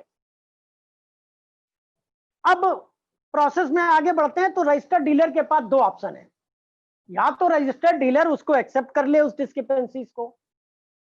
यदि वो उस डिस्क्रिपेंसीज को एक्सेप्ट कर लेता है तो उसको उस महीने के टैक्स पीरियड के, या महीना कहें या टैक्स पीरियड के रिटर्न में करेक्टिव मेजर्स लेने होंगे, और उसका जो टैक्स इंटरेस्ट वगैरह समथिंग बनता है वो सब जमा करा के प्रॉपर अफसर को इंटीमेट कर देना पड़ेगा। जब वो प्रॉपर अफसर को इंटीमेट करके ये सब चीजें कर देगा तो फिर वहां कोई भी प्रोसीडिंग इस सेक्शन 61 में उसके खिलाफ आगे नहीं चलेंगी, वही सतह खत्म हो जाएंगी।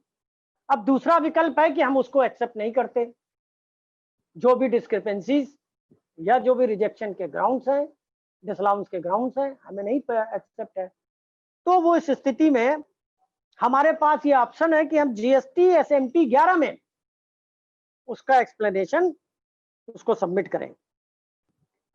यदि अधिकारी उस एक्सप्लेनेशन से संतुष्ट हो जाता है, सेटिस्फाइड हो जाता है, तो रूल 19 सब रूल 3 ये कहता है कि एसएमटी 12 में वो ऑर्डर पास करेगा इस संतुष्टि का, इस एक्सेप्टेंस का, कि ठीक है आपका जवाब एक्सेप्ट हो गया, तो एसएमटी 12 में वो जवाब आपको मिलेगा। सेक्शन 61 सब क्लास 3 ये कहता है कि प्रॉपर अफसर सेटिस्फाइड नहीं है आपके जवाब से, जो आपने एक्सप्लेनेशन फर्निश किया है, या आपने एडमिट कर लिया था तो आपने टैक्स के पेमेंट अकॉर्डिंगली नहीं किए, ड्यूज के पेमेंट नहीं किए, अपने रिटर्न में कोर्सिव मेजर्स नहीं लिए, तब क्या होगा? तब प्रॉपर अफसर के पास आपके खिलाफ 4 एक्शन मौजूद हैं। आपके खिलाफ इन्वोक करने के लिए 4 एक्शन, उसके पास 4 एक्शन मौजूद हैं। वो 4 एक्शन क्या है? ये डिपेंड करेगा इन एक्शन को कहां अप्लाई करना है, कि क्या नेचर है, क्या मतलब आपका केस है, फैक्ट्स क्या है, उसके सर्कमस्टेंसेस क्या है। पहला एक्शन प्रॉपर अफसर सेक्शन 65 में डिपार्टमेंटल ऑडिट करा सकता है आपका। आपके रिकॉर्ड्स, आपके रिटर्न्स या आपके रेलेवेंट एक्सप्लेनेशन डॉक्यूमेंट्स जो आपने मेंटेन किए हैं, बुक्स ऑफ अकाउंट्स आपने मेंटेन किए हैं, वो ऐसे प्रोसेस में मेंटेन इस तरह से नहीं किए जा सकते, किए गए हैं कि उससे कोई लाइबिलिटी वर्कआउट कर सकें। तब कमिश्नर को पावर है कि सेक्शन 66 में स्पेशल ऑडिट आपका करा दे। ये ऑडिट खान साहब भी डिस्कस कर चुके हैं, हम लोग बहुत डिटेल में नहीं जाएंगे, सिर्फ क्या एक्शन उसके पास है ये बताया देंगे। ऑडिट की रिपोर्ट आएगी, स्पेशल ऑडिट की रिपोर्ट आएगी, तब अकॉर्डिंगली उस पर एक्शन होगा। तीसरा ऑप्शन उसके पास बहुत गंभीर है कि आपके प्रमाइजेस का, बिजनेस प्रमाइजेस का सर्च कर सकता है सेक्शन 67 में। ये स्पेसिफिक प्रोवाइड किया हुआ है सेक्शन 61 में कि उसकी सर्च कर सकता है। तो सर्च के सारे कॉन्सिक्वेंसेस आपको फेस करने पड़ेंगे। अब ये ऑडिट के जो कॉन्सिक्वेंसेस हैं वो सेक्शन 73, 74 में डिमांड और रिकवरी के चैप्टर में एडजुडिकेशन होगा, ऑडिट स्पेशल ऑडिट से जो आएगी। माने वो इस सेक्शन में कोई स्पेसिफिक अलग से ऑर्डर पास नहीं करेगा, संतुष्ट है तो पास करेगा, संतुष्ट नहीं है तो इसके पास ये 4 एक्शन है करने के लिए आपके खिलाफ, कि फाइनली डिटर्मिनेशन 73, 74 में आपके खिलाफ करेगा। अब इसमें एक चीज देखिए, इसमें इश्यूज बहुत हैं, वो हम आपके सामने सब आ रहे हैं करेक्टनेस ऑफ रिटर्न में। कुछ उसमें इलस्ट्रेशन के तौर पे हम आपके सामने रखना चाहेंगे। पहला एक अक्सर नोटिस आती है कि जो फॉर्म 2A में हमें रिफ्लेक्ट हो रही है आईटीसी, और जो फॉर्म 3B में हमने क्लेम किया है उसमें बहुत अंतर है। ये डिस्क्रिपेंसीज अक्सर हमको बताई जाती है। अक्टूबर 2019 के बाद इसमें गवर्निंग रूल 36(4) आ गया, 20% तक मैक्सिमम, और आगे 10% तक में। अब तो वो अप्रैल से सितंबर तक, अगस्त तक डेफर्ड हो गया है, लेकिन ये नोटिसें हैं। माने 36(4) की भी यदि हमने कंप्लायंसेस नहीं की लिए मान ली मार्च तक, अभी तो डेफर्ड है, और वो 20% या जब से 10% अप्लाई किया है उससे नहीं मैच कर रहा है, तो आपको इस सेक्शन में नोटिस मिलेगी। एक बहुत सी नोटिसें हमने देखी ऐसी इसमें बड़ी अफसर टाइप की, कि जो आईजीएसटी का क्लेम हमने रिटर्न फॉर्म 3B में किया है, तो जो ईवे बिल हमारे जो ईवे बिल से जो हमारे पास माल आया उसके रिकॉर्ड के हिसाब से वो मैच नहीं कर रहा। कैसे मैच करेगा भाई? जो 50,000 से नीचे की हमारी परचेजेस हैं सिंपली, तो वो तो ईवे बिल से कवर नहीं होंगी, जो हमारी आईजीएसटी की परचेजेस है बाहर की। खैर, इसकी भी नोटिसेस आती है जिससे हमें आपको अक्सर इसमें उबरू होना पड़ेगा। कुछ एसआईबी इन्वेस्टिगेशन, मोबाइल या फेक इनवाइसेस के केसेस, जिसको हम लोग एक टर्मिनोलॉजी यूज कर ले रहे हैं, फेक, विदाउट गुड्स मूवमेंट के सेल इनवाइस, सेल या परचेज की, जिसमें गुड्स का मूवमेंट न हो, और जिसमें आप डिपार्टमेंट इसमें इसको फेक इनवाइस के टर्मिनोलॉजी से पूरे इन्वेस्टिगेशन में लगा है, लाखों करोड़ों रुपए के इन्वेस्टिगेशन आ रहे हैं, तो वो इशू भी हो सकता है इसमें। दूसरा, कोई dispute of rate of tax और वैल्यूएशन का हो, शेड्यूल के क्लासिफिकेशन का हो, वो भी इसमें डिस्क्रिपेंसी में आ सकता है। सेक्शन 16, सेक्शन 17 की एलिजिबिलिटी या नॉन एलिजिबिलिटी के कोई केसेस हैं जो अपरेंटली दिखाई दे रहे हैं, वो भी इसमें आ सकते हैं। फॉर्म 2A में आपकी आईटीसी दिखाई दे रही है लेकिन आपको एलिजिबल नहीं है, आपने क्लेम कर ली फॉर्म 3B में, तो उसके केसेस भी आ सकते हैं। जैसे आपने कोई कार परचेज कर ली है, सेक्शन 17 का जो रिवर्सल क्लॉज है उसके कोई आइटम आपके उसमें आ गए, तो इस तरह के कई इलस्ट्रेशन के केसेस हैं जो करेक्टनेस ऑफ रिटर्न्स में बराबर आएंगे, और हम आपको इसी से सबसे ज्यादा रूबरू अभी होना पड़ेगा। अब एक नेक्स्ट हम लोग जो असेसमेंट डील करने वाले हैं वो है कि रजिस्टर्ड डीलर यदि रिटर्न नहीं फाइल करता, नॉन फाइलर का केस, उसका बेस्ट जजमेंट असेसमेंट सेक्शन 62 में हो सकता है। असेसमेंट के चैप्टर में बेस्ट जजमेंट असेसमेंट 2 जगह है। एक best judgement assessment registered dealer के ऊपर है, एक best judgement assessment unregistered dealer के ऊपर है। वो सेक्शन 62 में है, 3 में है, और ये सेक्शन 62 में। पहले हम लोग डिस्कस करते हैं प्रोसीजर सेक्शन 62 का। इसमें 2 सब क्लास हैं, इसका रूल 100 है और सब रूल 100 का 1 इसका मेन रूल है।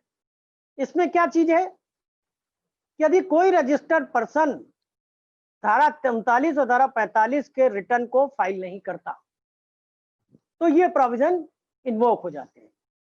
अब धारा 39 में जो रिटर्न है, फॉर्म 3B है, कंपोजिशन डीलर का CMP 08 है, TDS रिटर्न, TCS रिटर्न है, ISD डिस्ट्रीब्यूटर का रिटर्न है, नॉन रेजिडेंट टैक्सेबल पर्सन का रिटर्न है, और एक धारा 45 का रिटर्न है, फाइनल रिटर्न GSTR 10 में। ये कब दाखिल होता है? जब फर्म क्लोज कर दी गई हो, उसका रजिस्ट्रेशन कैंसिल कर दिया गया हो, या रजिस्टर्ड डीलर का रजिस्ट्रेशन कैंसिल कर दिया गया हो।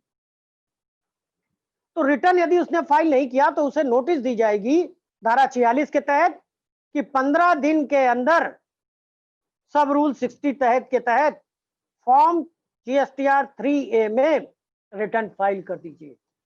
यदि वो रिटर्न नहीं फाइल करता तो उसका रिकोर्स ये है कि SMT 13 में बेस्ट जजमेंट असेसमेंट जो मटेरियल उसके पास है वो फाइल कर दिया जाएगा, और DRC 07 में टैक्स लाइबिलिटी, इंटरेस्ट, पेनल्टी या अदर जो भी सम उसमें ड्यू हो वो DRC 07 की समरी भी उसके साथ अपलोड की जाएगी। ये एक्शन कब तक हो सकता है, प्रॉपर अफसर कब तक ले सकता है ये एक्शन नॉन फाइलर का?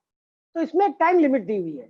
टाइम लिमिट क्या है कि एनुअल रिटर्न फाइलिंग के आगे 5 साल तक, जब उस हमारी पीरियड का, टैक्स पीरियड का या फाइनेंशियल पीरियड का जो एनुअल रिटर्न ड्यू है, तो दिसंबर जैसे नेक्स्ट उसमें फाइनेंशियल ईयर होता है तो दिसंबर के बाद 5 साल होता, इसकी टाइम लिमिट है, तब तक ये कार्रवाई हो सकती है। इसमें एक बड़ा अच्छा ऑप्शन दिया है। ऑप्शन क्या है? सेक्शन 62 सब क्लास 2 कहता है कि यदि ये बेस्ट जजमेंट ऑर्डर के पास के रिसीव करने के बाद 30 दिन के अंदर हम रिटर्न फाइल कर देते हैं तो ये जो best judgement assessment order pass हुआ है shall be deemed withdrawn, withdraw हो जाएगा यदि आप रिटर्न फाइल कर देते हैं। रिटर्न उनकी संतुष्टि से है कि नहीं है, रिटर्न यदि फाइल हो गया तो विड्रॉ हो जाएगा, लेकिन यदि संतुष्टि से नहीं तो क्या होगा वो आगे बताते हैं। इसमें सेक्शन 50(1) का इंटरेस्ट और लेट फीस 47 से वो वेव नहीं होगा, विड्रॉ तो हो जाएगा लेकिन वो देना पड़ेगा उसको। दूसरी सिचुएशन देखिए कि यदि वो रिटर्न नहीं फाइल करता तो फिर क्या होगा? वो ऑर्डर वैलिड ऑर्डर हो जाएगा, वो इफेक्टिव हो जाएगा। उसके खिलाफ हमारे पास कोई रेमेडी है कि नहीं है? वही धारा 107, मेरे अपने माइंड से धारा 107 की रेमेडी उसके पास इसके बाद भी है, लेकिन जो कंडीशंस हैं वो अप्लाई करेंगी। एडमिटेड टैक्स जमा हो ये, और डिस्प्यूटेड टैक्स का जो परसेंटेज है वो आपको फाइल करना पड़ेगा, वो केस टू केस डिफर करेगा, तो आप APL 01 से उसकी रेमेडी ले सकते हैं। अब चलिए सेक्शन 63 में, क्योंकि टाइम शायद काफी हो रहा है। सेक्शन 63 में जो बेस्ट जजमेंट असेसमेंट है वो अपॉन अनरजिस्टर्ड डीलर है। तमाम स्थितियां ऐसी हो सकती हैं कि अनरजिस्टर्ड डीलर कारोबार कर रहा है, रजिस्ट्रेशन के लिमिट में भी है, लेकिन रजिस्ट्रेशन नहीं लिए हुए और काम कर रहा है लगातार। सेक्शन 63 ये बेस्ट जजमेंट असेसमेंट प्रोवाइड करता है, रूल 100 का सब रूल 2। इसकी कंडीशन क्या है? ये कब अप्लाई करेगा? Person fails to obtain registration even liable है लेकिन रजिस्ट्रेशन नहीं ले रहा है। ये कैसे केसेस हो सकते हैं? एक तो ये हो सकता है कि हमारी जो थ्रेशोल्ड लिमिट है गुड्स की इस समय 40 लाख या सर्विसेज के मामले में 20 लाख, और RCM के कई केसेस ऐसे हो सकते हैं। RCM 9394 सर्विसेज का मेन इस समय अप्लाई करता है, बाकी तो रियल एस्टेट के लिए एक है। तो वो RCM है तो लोग अधिकतर ये समझते हैं कि हम तो थ्रेशोल्ड लिमिट में है नहीं, RCM में हमें रजिस्ट्रेशन कराना है, लेकिन कराना है और लायबिलिटी है। आप चाहे टर्नओवर आपका कम लिमिट हो, मेरे हिसाब से RCM में लायबिलिटी है। दूसरी स्थिति ये आ सकती है इसमें कि रजिस्ट्रेशन सेक्शन 29(2) में कैंसिल कर दिया गया हो और वो डीलर टैक्स लायबिलिटी उसके द्वारा पेबल हो। 29(2) में कौन कौन से डीलर का रजिस्ट्रेशन कैंसिल हो सकता है? ये प्रोस्पेक्टिव और रेट्रोस्पेक्टिव भी कैंसिल हो सकता है। सबसे पहली कंडीशन ये है कि यदि उसने एक्ट और रूल के किसी प्रोविजन का कंट्रावेंशन किया है। कंपोजिशन डीलर ने 3 कंसिक्वेंटिव टैक्स पीरियड के रिटर्न नहीं फाइल किए हैं। रेगुलर डीलर ने लगातार 6 कंसिक्वेंटिव टैक्स पीरियड के रिटर्न फाइल नहीं किए हैं। सेक्शन 25 में वॉलंटरी रजिस्ट्रेशन यदि लिया गया है तो सब क्लास 3 में अभी तक उसने कोई बिजनेस ही नहीं कंटिन्यू किया है और 6 महीने के अंदर डेट ऑफ रजिस्ट्रेशन से उसने व्यापार ही नहीं किया है। Registration fraud, wilful misstatement या सप्रेशन ऑफ फैक्ट्स करके लिया गया है, तो धारा 29(2) में इन परिस्थितियों में रजिस्ट्रेशन उसका कैंसिल हो सकता है। तो ये बेस्ट जजमेंट असेसमेंट को अनरजिस्टर्ड डीलर पे अट्रैक्ट कर सकता है इन स्थितियों के साथ। अब इसकी स्थिति देख क्या है, रूल 100 सब रूल 2 कहता है कि नोटिस उसको SMT 14 में दी जाएगी और DRC 01 अपलोड किया जाएगा। DRC 01 में वही टैक्स लाइबिलिटी वगैरह सब वर्कआउट करके दी जाएंगी, सारे ग्राउंड दिए जाएंगे, जो मटेरियल उनके पास अवेलेबल है उस मटेरियल के आधार पर और क्या ग्राउंड होगा वो सब उसे क्वांटिफाई करके देना होगा। 15 दिन के अंदर उसको जवाब देना होगा और तब उसके खिलाफ ये कार्रवाई ऑर्डर की हो सकती है। लेकिन इसकी भी वही टाइम लिमिट है जो रजिस्टर्ड डीलर की थी बेस्ट जजमेंट असेसमेंट की। एनुअल रिटर्न फाइल करने से 5 साल के तक ये कार्रवाई हो सकती है। इसकी भी रेमेडी यदि ऑर्डर पास हो जाता है तो इसकी रेमेडी भी 107 में उसके पास उपलब्ध है। अब एक लास्ट असेसमेंट है, ये है summary assessment in certain special circumstances. Section 64 में 2 सब क्लासेस हैं, इसमें रूल 100 है और इसके सब रूल 3 to 5 डिटेल्ड इसमें प्रोविजन किया गया है। 64(1) ये कहता है कि कौन कौन सी कंडीशन है जिसमें प्रॉपर अफसर समरी असेसमेंट स्पेशल सर्कमस्टांसेस में कर सकता है। उसके पास ऐसे एविडेंस होने चाहिए कि टैक्स लाइबिलिटी है और पर्सन जो अनरजिस्टर्ड है। ऐसे केसेस हो सकते हैं कि जिसमें प्रॉपर अफसर को लगे कि ये आदमी ट्रेसेबल नहीं होगा, हमारा रेवेन्यू का इंटरेस्ट प्रोटेक्ट नहीं होगा, डिफॉल्ट हो जाएगा यदि इसके खिलाफ तुरंत कार्रवाई नहीं की गई, तो यह समरी असेसमेंट किया जा सकता है। इसमें रूल 113 कहता है कि असेसमेंट ऑर्डर बेस्ट जजमेंट कहाँ हो, कैसे होगा, फिर वही आएगा फॉर्म SMT 16 और उसकी टैक्स की समरी DRC 07 में दी जाएगी जिसके सफिशिएंट ग्राउंड होंगे। और बेसिक कंडीशन इसकी ये है कि to protect the interest of the revenue, तो तुरंत कार्रवाई करनी है, बन जाएगा। ऐसे कई केसेस होते हैं, कुछ समय ज्यादा हो रहा है, इस पे हम लोग उतना डिस्कस नहीं करेंगे। इसमें डिविंग प्रोविजंस भी इसमें आते हैं कि मान लीजिए वो परटेन कर रहे हैं गुड्स या सर्विस की टैक्स लाइबिलिटी, किसी को नहीं ट्रेस हो रहा है, तो जो पर्सन इंचार्ज है पोजीशन के वो उसमें उसका ओनर ऑफ गुड्स मान के उसके खिलाफ कार्रवाई हो सकती है। जैसे वेयर हाउस में कोई माल रखा है, ट्रांसपोर्टर के केस में कोई माल रखा हुआ है और ना उसके पास उसका बिल है, ना सेलर, कंजाइनर कंजाइनी कोई नहीं बता पा रहा, ऐसे कई केसेस हो सकते हैं जिसमें ये ऑर्डर पास हो सकता है।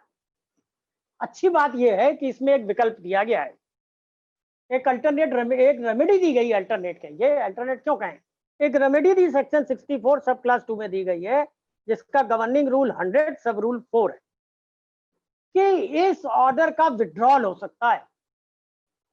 विड्रॉल प्रॉपर अफसर खुद भी अपने मोशन में कर सकता है या जिसके खिलाफ ये ऑर्डर पास किया गया अनरजिस्टर्ड पर्सन की वो भी अप्लाई कर सकता है। 30 दिन के अंदर SMT 17 में वो एप्लीकेशन फाइल करेगा।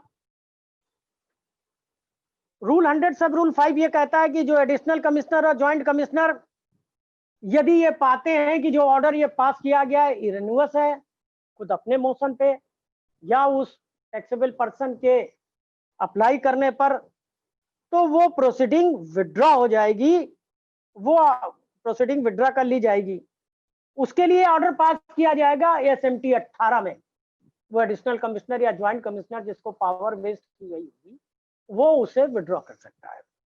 लेकिन विड्रॉ कर लेने के बाद ऐसा नहीं है कि वो डीलर इससे बच जाएगा, उसको निजात मिल जाएगी। उसमें उसके लिए ऑप्शन खुला हुआ है प्रॉपर अफसर के लिए कि वो दोबारा 73, 74 में डिमांड और रिकवरी के चैप्टर में उसके खिलाफ कार्रवाई कर सकता था। बंधुओं, असेसमेंट के बारे में जो भी सारे प्रोसीजरल एस्पेक्ट थे और जिसे मैं तैयार कर सका, जितना भी तैयार कर सका, उसमें जो कुछ कमी रही होगी तो अपना बंधु मान के आप उसे इग्नोर करेंगे और जब भी हो मेरा ज्ञानवर्धन करेंगे। तो over to Vikram ji. Thank you Santosh ji, thank you. आप कह रहे थे कि जितना कर सका तो सब कुछ कर दिया आपने तो बहुत कुछ कर दिया। हमें आनंद सिंगल जी भी ज्वाइन कर रहे हैं। आनंद जी, आपका माइक अनम्यूट किया है मैंने इस बात पे। संतोष जी ने तो बहुत डिटेल से बताया था। उस दिन आनंद जी हम जिक्र कर रहे थे कि आम चर्चा ये है कि असेसमेंट तो इसमें है ही नहीं जीएसटी में, और आज तो देखो कितनी तरह की जीएसटी असेसमेंट निकलाई। और ये तो तब है जब संतोष जी ने ब्रीफ में बताया जी, ये तो तरह प्रोसीजरल सब्जेक्ट है। ये प्रोसीजर समझ में आएगा तो आगे के डिस्प्यूट्स आएंगे। बिल्कुल बिल्कुल बिल्कुल। प्रोसीजर तो बहुत ज्यादा है हमारे। जी। और वो समझ में आया कि कहने को तो सेल्फ असेसमेंट है, असेसमेंट नहीं है जो आप धारणा है, लेकिन फिर भी बहुत तरह के असेसमेंट है। गवर्नमेंट ने अपना राइट नहीं छोड़ा है, गवर्नमेंट ने उसके अलग अलग प्रोविजन बनाए हैं। बिल्कुल। हाँ, ये जरूर है जो मेरे समझ में आ रहा है इस बात से लेके कि जो हमारा आदत थी वैट में या ट्रेड टैक्स में या सेल्स टैक्स में, असेसमेंट का कॉन्सेप्ट उससे कुछ अलग है, प्रोसीजरल कॉन्सेप्ट अलग है, डिफरेंट है। हाँ, वहाँ थोड़ा प्रोसीजर डिफरेंट है। लेकिन गवर्नमेंट के राइट में कोई कमी नहीं है। गवर्नमेंट जहां चाहे, जैसे चाहे, जब चाहेगी बढ़ा लिए है विक्रम जी। और हाँ, बढ़ा लिया है, बिल्कुल बढ़ा लिया है। क्यों Anand ji? Yes, very correct. Actually इन्होंने जो इतना ज्यादा इसको फैला दिया है, इतना हमें कम से कम उसके हर पहलू से वाकिफ होना पड़ेगा। और तभी हमारे लिए इसके लिए आवश्यक ये है कि हमको पूरा अध्ययन और अपने दिमाग में हर समय इस प्रक्रिया को ध्यान में रखना होगा। अगर ऐसा है तो क्या होगा, तो कैसे हो सकता है, उसमें क्या क्या हमारा डिफरेंस है, किस तरह से उसको तैयार करना पड़ेगा। बिल्कुल सही। मतलब ये कर दिया कि आप समझिए कि एक जनरल क्लॉज ना होके अलग अलग सिचुएशन के लिए अलग अलग सेक्शन आ गए। बिल्कुल। और उनका प्रोसीजर अलग अलग कर दिया। अगर आईटी का डिफरेंस है तो एक है, कुछ और फर्क है, गवर्नमेंट को समझ में आ रहा तो और है, उस तरह का है तो टेक्निकलिटी बढ़ गई है इसमें। बिल्कुल, तो स्पेसिफिक प्रोविजंस बिल्कुल डिफरेंट सेक्ट मार्क्सेस पे सब पे अलग अलग कर दिया है। बिल्कुल ठीक, बिल्कुल और वो जो कहते हैं ब्रह्मास्त्र डिपार्टमेंट के पास विक्रम जी, वो 73 74 तो आई है। हाँ, बिल्कुल है, बिल्कुल है। उससे तो बच के आप जा ही नहीं सकते। नहीं, सच यही है, बिल्कुल ठीक कह रहे हैं आप। एक बात जो हम लोग सामान्य व्यक्ति के ध्यान में था, मैं विक्रम जी वही बात दोहरा रहा हूँ जो हमारे बड़े भाई ने कही है अभी, कि एक्चुअली हम यही समझते थे अभी तक, बिल्कुल कहूँगा अभी तक, कि बेस्ट जजमेंट असेसमेंट इसमें ख़त्म हो गया है वर्ड। ठीक है, एक्सेप्शनली सभी को मालूम था कि जो है प्रोविजनल असेसमेंट में और अनरजिस्टर्ड के केस में और जो 3-4 बताए हैं उसमें है, किंतु मोटे तौर पर चीज आपको यही देखनी होगी कि कॉन्क्रीट जो है वो कंक्लूजन होना चाहिए, स्पेसिफिक होना चाहिए। प्रजम्पशन नहीं है यहाँ पर, एजम्पशन नहीं है। प्रजम्पशन एजम्पशन को फिर पुनः दूर रखा गया है, और यही हमें ध्यान देना है कि हाउ टू, मतलब उसको कॉन्क्रीटनेस जो है, अगर उसके आर्गुमेंट्स में है नहीं, उसके फैक्ट्स में है नहीं, उसके लॉ में है नहीं, तो हम उसको एजिटेट कर सकते हैं, करना चाहिए। यानी मेरे ख्याल से तो आपके ऑफिसर को नोटिस देने में ज्यादा मेहनत करनी पड़ेगी। जो पहले के नोटिस आते थे शो कॉज की, जिससे आदत थी कि अच्छा ये और वेरीफाई करा दीजिए, ये और दिखा दीजिए, वो सारी चीज नहीं चलेगी। नहीं, बिल्कुल स्पेसिफिक होना पड़ेगा। हाँ, इंक्वायरी के नाम पे शो कॉज देते थे। Specific ground, specific discrepancies with material in evidence in his position. Yes, हवा में नहीं चलेगा, ऑन पेपर चलेगा, वो ऑन पेपर चलेगा, हवा में नहीं चलेगा। अब बताना पड़ेगा कि क्या एडवर्स मटेरियल हमारे पास है आपके खिलाफ। तो यानी इसका मतलब ये हुआ ना कि हमें नोटिस को चैलेंज करने का मौका ज्यादा मिलेगा। नोटिस तो हम लोग प्रॉपर अफसर के सामने ही चैलेंज करने का पूरा मिलेगा, क्योंकि उसमें ग्राउंड्स होंगे कि किस आधार पे वो आपके खिलाफ एडवर्स एक्शन ले रहा है। ये अच्छी बात है। और सबसे अच्छी बात है कि जो अभी तक होता था कि कोई क्वांटिफिकेशन तो होता नहीं था, ले आइए बुक्स दिखा दीजिए, आपके खिलाफ सूचनाएं हैं, ये है वो है, ना सूचनाएं दी जाती ना कुछ की जाती। लेकिन इसमें तो ये भी है कि नोटिस बिल्कुल क्वांटिफाइड हो, टैक्स लाइबिलिटी और अदर लाइबिलिटीज के लिए, वो भी उन्हें वर्कआउट करके देनी होगी। आपको बतानी होगी कि ये टैक्स लाइबिलिटी निकल रही है, ये हो रही, ये हो रही। DRC 01, DRC 07, ये सब भी अपलोड होंगे।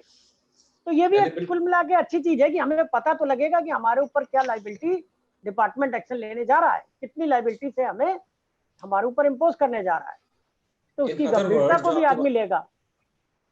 संतोष जी, जो आपने बात कही, इसको इन अदर वर्ड्स कहे तो ये वो रहेगा कि जब नोटिस आएगा तो अफसर को स्पेसिफिक लिखना पड़ेगा कि मैं जो है आपके ऊपर 1,05,600 रुपए की लाइबिलिटी प्रपोज कर रहा हूँ।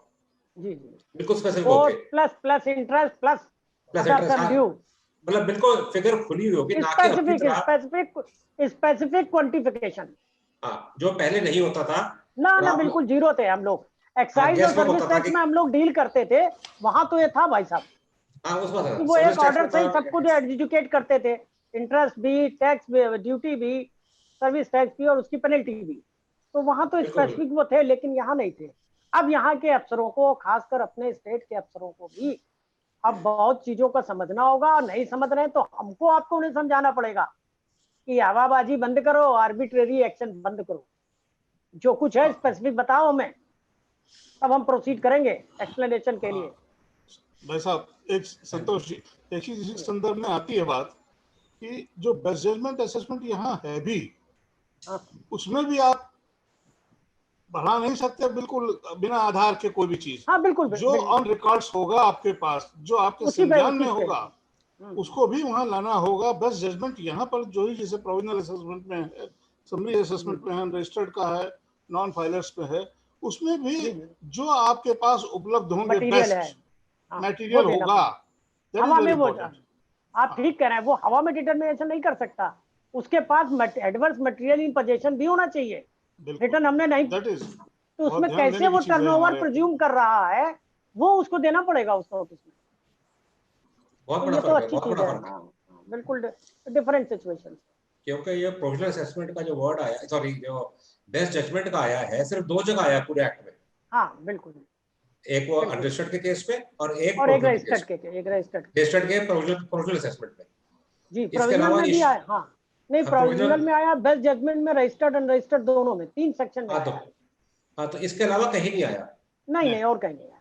और कहीं नहीं आया, तो मतलब नहीं नहीं, बेस्ट जजमेंट का स्कोप बहुत लिमिटेड हो गया, और बिल्कुल बहुत कम केसेस में लगेगा, और जहां जी लगेगा जी, भी वहां पे भी आपको बहुत स्पेसिफिक होना पड़ेगा, तुक्के नहीं चलेंगे बिल्कुल कि बिल्कुल आपने बिल्कुल, रिटर्न दिया नहीं तो क्यों ना, तो हाँ बस हम आप पे 2-4 करोड़ की लाइबिलिटी खड़ी कर रहे हैं। जी लिखना जी पड़ेगा कि अगर आपके हमें ये एडवर्स मटेरियल अवेलेबल है तो हम आप पे बिल्कुल। 1 करोड़ का टैक्स प्रपोज कर रहे हैं।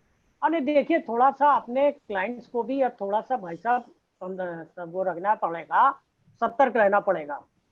जो ऐसा होता है ना कि हमें नहीं मालूम ये आदमी फेक इनवाइस दे रहा, हम उससे इनवाइस ले लेते हैं, आईटीसी की क्लेम कर लेते हैं। अब डिपार्टमेंट ने एक ऐसा सॉफ्टवेयर डेवलप कर लिया है जिससे वो सारे मॉडल से इंफॉर्मेशन कलेक्ट करके इन्वेस्टिगेट कर लेते हैं कि आपसे रिलेटेड मैटर कहाँ कहाँ से कितने आपके उसमें है जा रहे हैं। और इसी से ये काम सेंट्रल जीएसटी डिपार्टमेंट के अफसर बहुत कर रहे हैं, और तभी उन्होंने बहुत करोड़ों करोड़ों के फेक इनवाइसेस के केसेस ये हैं, क्रिमिनल प्रोसीडिंग्स की हैं, अरेस्ट की हैं, और इसीलिए अधिकतर कोर्ट्स 99% मामले में बेल नहीं दे रहा। वो अच्छा इन्वेस्टिगेट करते हैं, उनके पास एक डाटा है, उस डाटे से बहुत मेहनत करते हैं। हमारे स्टेट वाले तो अभी कुछ नहीं करते हैं, सेंट्रल वाले भाई साहब इस मामले में बहुत करते हैं। तो इस सतर्क रहना पड़ेगा कि हम जो परचेजेस ले रहे हैं, क्योंकि ये केसेस बहुत आएंगे अभी, उसके कॉन्सिक्वेंसेस भी बहुत खराब हैं, कि अब हम डीलर को समझ बूझ के उससे माल लें, और यदि हम माल ले रहे हैं तब तो हमारे समझ में कोई परेशानी नहीं है, लेकिन फिर भी जिससे ले रहे हैं, जैसे ले रहे हैं, तो उसको भी बहुत कॉशियस रहना पड़ेगा। क्योंकि अब जो ये करेक्टनेस ऑफ रिटर्न्स में भी नोटिस आएंगी, 73 74 में भी आएंगी, कि यदि उसकी कोई इनवाइस फेक वाली की स्टेब्लिश कर लेता है डिपार्टमेंट, ये बिना माल के कारोबार कर रहा है, तो उसका impact receipt of tax invoice वाले पर भी जाएगा, तो उसको भी संभल के रहना पड़ेगा। आज आपने जो है बातों के दरमियान, बताने के दरमियान एक बात बड़ी अच्छी बताई है, और शायद हमने कल ही परसों में इस चीज को पाया भी कि 67 की प्रोसीडिंग जी जो एक एसआईबी ऑफिसर द्वारा, मैं कह रहा हूँ एसआईबी ऑफिसर ले रहा हूँ, और एसआईबी द्वारा की गई, और 130 में कंक्लूड भी उसी के द्वारा किया गया। हाँ, वेरी यहाँ तक पावर इंटरेस्टिंग। है। हाँ नहीं, यहाँ तक पावर है। 130 में जो कॉन्फिस्केशन ऑफ गुड्स, जो गुड्स सीज हुए हैं, हाँ हाँ हाँ उसका कॉन्फिस्केशन तो 130 में ही होगा, वहां तक उसको पावर है। इसके हाँ, बाद नहीं है, माने जो कंसील्ड मटेरियल परचेज टर्नओवर का मिला है ये जो भी, तो उसमें वो इन्वेस्टिगेट करके रिपोर्ट भेजेगा प्रॉपर ज्यूरिडिक्शनल अफसर को, वो पावर उसको नहीं, लेकिन कॉन्फिस्केशन ऑफ गुड्स तक 130 में पावर है उसको। उसका कर सकता है जो सीज स्टॉक है। एज रिगार्ड्स गुड्स जो है वो प्रोसीडिंग हाँ, जो गुड्स नहीं, वो भी गुड्स जो सीज्ड है, यदि गुड्स सीज नहीं है हाँ, तो नहीं कर सकता है। यदि गुड्स उसको फिजिकली नहीं मिले मान लीजिए, तो वो भी पावर वेस्ट नहीं करेगी, गुड्स है नहीं, 130 का ऑर्डर कल इनवैलिड होगा। केवल और केवल जो गुड्स सीज किए गए हैं वो 67 में जो प्रोविजनल रिलीज हो ये वो, और जो 130 में फाइनली कॉन्फिस्केशन ऑफ गुड्स करेगा, उसी की लायबिलिटी डिटरमिन करेगा।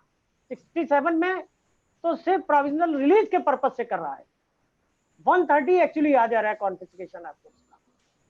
तो ये चीजें हैं, बाकी वो प्रॉपर अफसर ही करेगा। आपको शुरुआत में याद होगा कि अपने कमिश्नर हेडक्वार्टर से एक सर्कुलर आया, बड़ा डिटेल सर्कुलर है वो, कि कैसे कैसे सच की प्रोसीडिंग होंगी, कंडक्ट की जाएंगी। उसमें भी यही चीज है कि उसके मटेरियल का वो वहीं भेजेगा, वही करेगा, और नहीं पाया जाता तो उसका काम खत्म हो जाएगा, सिर्फ कॉन्फिस्केशन ऑफ गुड्स में ही कन्फाइंड हो जाएगा 130 में।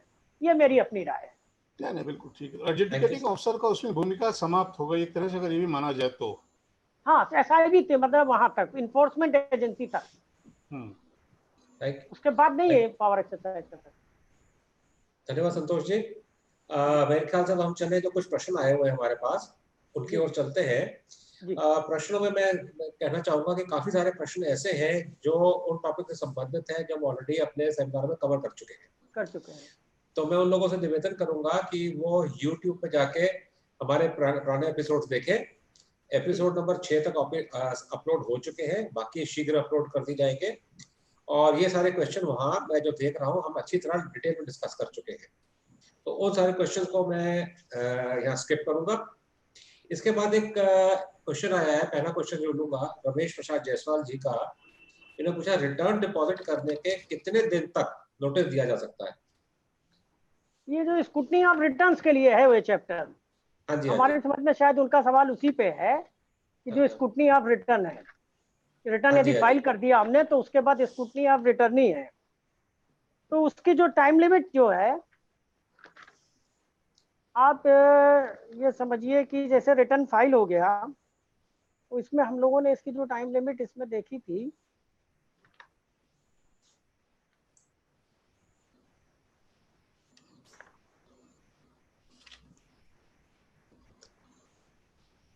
वो भाई साहब टाइम लिमिट तो वही 5 इयर्स वाली इसमें भी अप्लाई करेगी। 5 ईयर वाली करेगी? हाँ, एनुअल रिटर्न से 5 इयर्स तक अप्लाई करेगी, तब तक स्क्रूटनी असेसमेंट की कर सकता है। उसके पास दो विकल्प हैं, देखिए, एक तो या तो इसमें जा सकता है या 73, यदि उसका नेचर ऐसा है तो 73, 74 में भी डिटर्मिनेशन कर सकता है जो उसका केस फॉलो कर रहा है, जरूरी नहीं है किसी में करे। एक इंटरेस्टिंग क्वेश्चन आया है राजेश कुमार शर्मा जी का कुशीनगर से। मैं उनको माइक पे ले रहा हूँ। राजेश जी, आप मेरे को आवाज आ रही है? आपको माइक अनम्यूट किया गया, आपको प्रश्न पूछिए अपना। सर, लेकिन वीडियो ऑन कीजिए अपना पहले। अच्छा, उसके बिना नहीं अलाउ करेंगे। ठीक है सर, बस 1 मिनट में ऑन।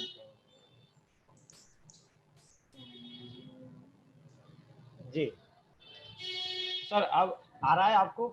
हाँ राजेश जी, आवाज आ रही है आपकी। आ गया। मेरा ये कहना है कि आपने कहा कि जो एग्जेम्प्टेड गुड्स में जो डील हो रही है उसका असेसमेंट नहीं होगा, दैट्स क्लियर। लेकिन जो चीज, जो रेट ऑफ टैक्स भाड़े का जो जीटीए हमको नोटिफाइड नहीं है एग्जेम्प्टेड सीरीज में, तो क्या उस पे, जैसे चावल तो एग्जेम्प्ट है, तो चावल का भाड़ा भी उन्होंने डिक्लेयर कर दिया रेट नोटिफिकेशन में कि एग्जेम्प्ट है।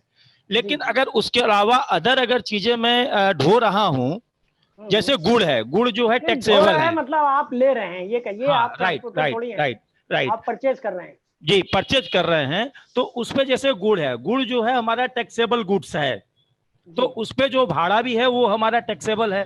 तो क्या वहां पर उसका असेसमेंट होगा, या कोई ऐसा गुड्स जो एग्जेम्प्ट है भाड़ा टैक्सेबल है? हम समझ गए आपकी बात, वो समझ लीजिए। इसका आपका मतलब ये है कि मान लीजिए हम एग्जेम्प्टेड गुड्स में सिर्फ डील कर रहे हैं जी, और आरसीएम के तहत हमारे पास लायबिलिटी क्रिएट हो रही है, राइट। तो आरसीएम के तहत चूंकि लायबिलिटी क्रिएट हो रही है जी, तो वो असेसमेंट जो आपका कन्फाइंड होगा उस आरसीएम की लायबिलिटी के डिटर्मिनेशन के लिए। एग्जेम्प्टेड गुड्स का असेसमेंट नहीं होगा, बिल्कुल सही। वो लायबिलिटी का डिटर्मिनेशन आरसीएम का है, आरसीएम में लायबिलिटी है आपकी, तो वो असेसमेंट से कवर हो जाएगा जी। क्योंकि बेसिक जो असेसमेंट की डेफिनेशन है वो कहता है कि determination of tax liability under the provision of act and. तो आरसीएम टैक्सेबल है, टैक्स लायबिलिटी क्रिएट कर रहा है। आप आईटीसी लें कैसे लें ये अलग बात है, लेकिन आरसीएम टैक्स लायबिलिटी है तो उसका असेसमेंट हो सकता है आरसीएम में यदि वो डील कर रहा है, आरसीएम में लायबल है तो। अब आप इसको एक ऐसे समझिए, ये तो आपने भाड़े की बात की, हमारे आपके जो सारे क्लाइंट हैं वो लीगल सर्विस के अंतर्गत हमको पेमेंट करते हैं। हाँ, वो भी उसमें कवर होगा। हाँ, एग्जेम्प्टेड गुड्स में है तो आरसीएम में कवर होंगे वो। बिल्कुल बिल्कुल कवर होगा। तो आप समझिए कि यदि बहुत माइनॉरिटी इसको देखा जाए तो बहुत एग्जेम्प्टेड डीलर जो रजिस्टर्ड नहीं है वो लाइबल टू बी रजिस्टर्ड भी है और असेसमेंट के दायरे में भी है। इसलिए आरसीएम यदि है तो करना। अब ऐसे डीलर को बताने के लिए एक बात हो सकता है, एक टिप्स के रूप में हम आपसे शेयर करेंगे, बाकी आप अपने केस ऑफ फैक्ट्स के ऊपर देखें जी। तो भाड़े का पेमेंट करा दीजिए कंजाइनर से, तो आरसीएम बच जाएगा आपका। बिल्कुल। तो लेकिन तो उसी के ऊपर है जो भाड़ा पेमेंट करेगा। लेकिन सर कुछ ऐसे गुड्स भी हैं जिनको हमको एग्रीकल्चर से परचेज करना पड़ता है और उस पे हमें मैंडेटरी हमें टैक्स पे करना है। हाँ, वो जीटीए का जो एग्जेम्पशन का नोटिफिकेशन है आरसीएम का जी, उसमें स्पेसिफाइड है, उसमें एग्जेम्प्टेड गुड्स वर्ड नहीं है, उसमें कमोडिटीज वगैरह है। हाँ, बिल्कुल 7 स्पेसिफाइड है, स्पेसिफाइड है। हाँ, वो मतलब ऐसा नहीं है कि बिल्कुल खुला छुट्टा टाइप का हो। नहीं, स्पेसिफाइड है।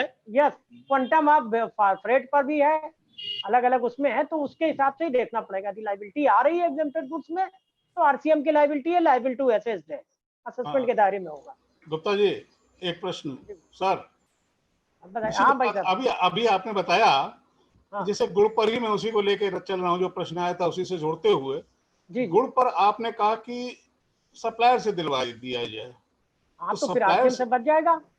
एक मिनट सर, सप्लायर से अगर दिलवाया उसने तो वहां उसकी गुड़ की अलॉन्ग विद फ्रेट दे रहा है, फुआर दे रहा है, तो कंपोजिट सप्लाई होगी?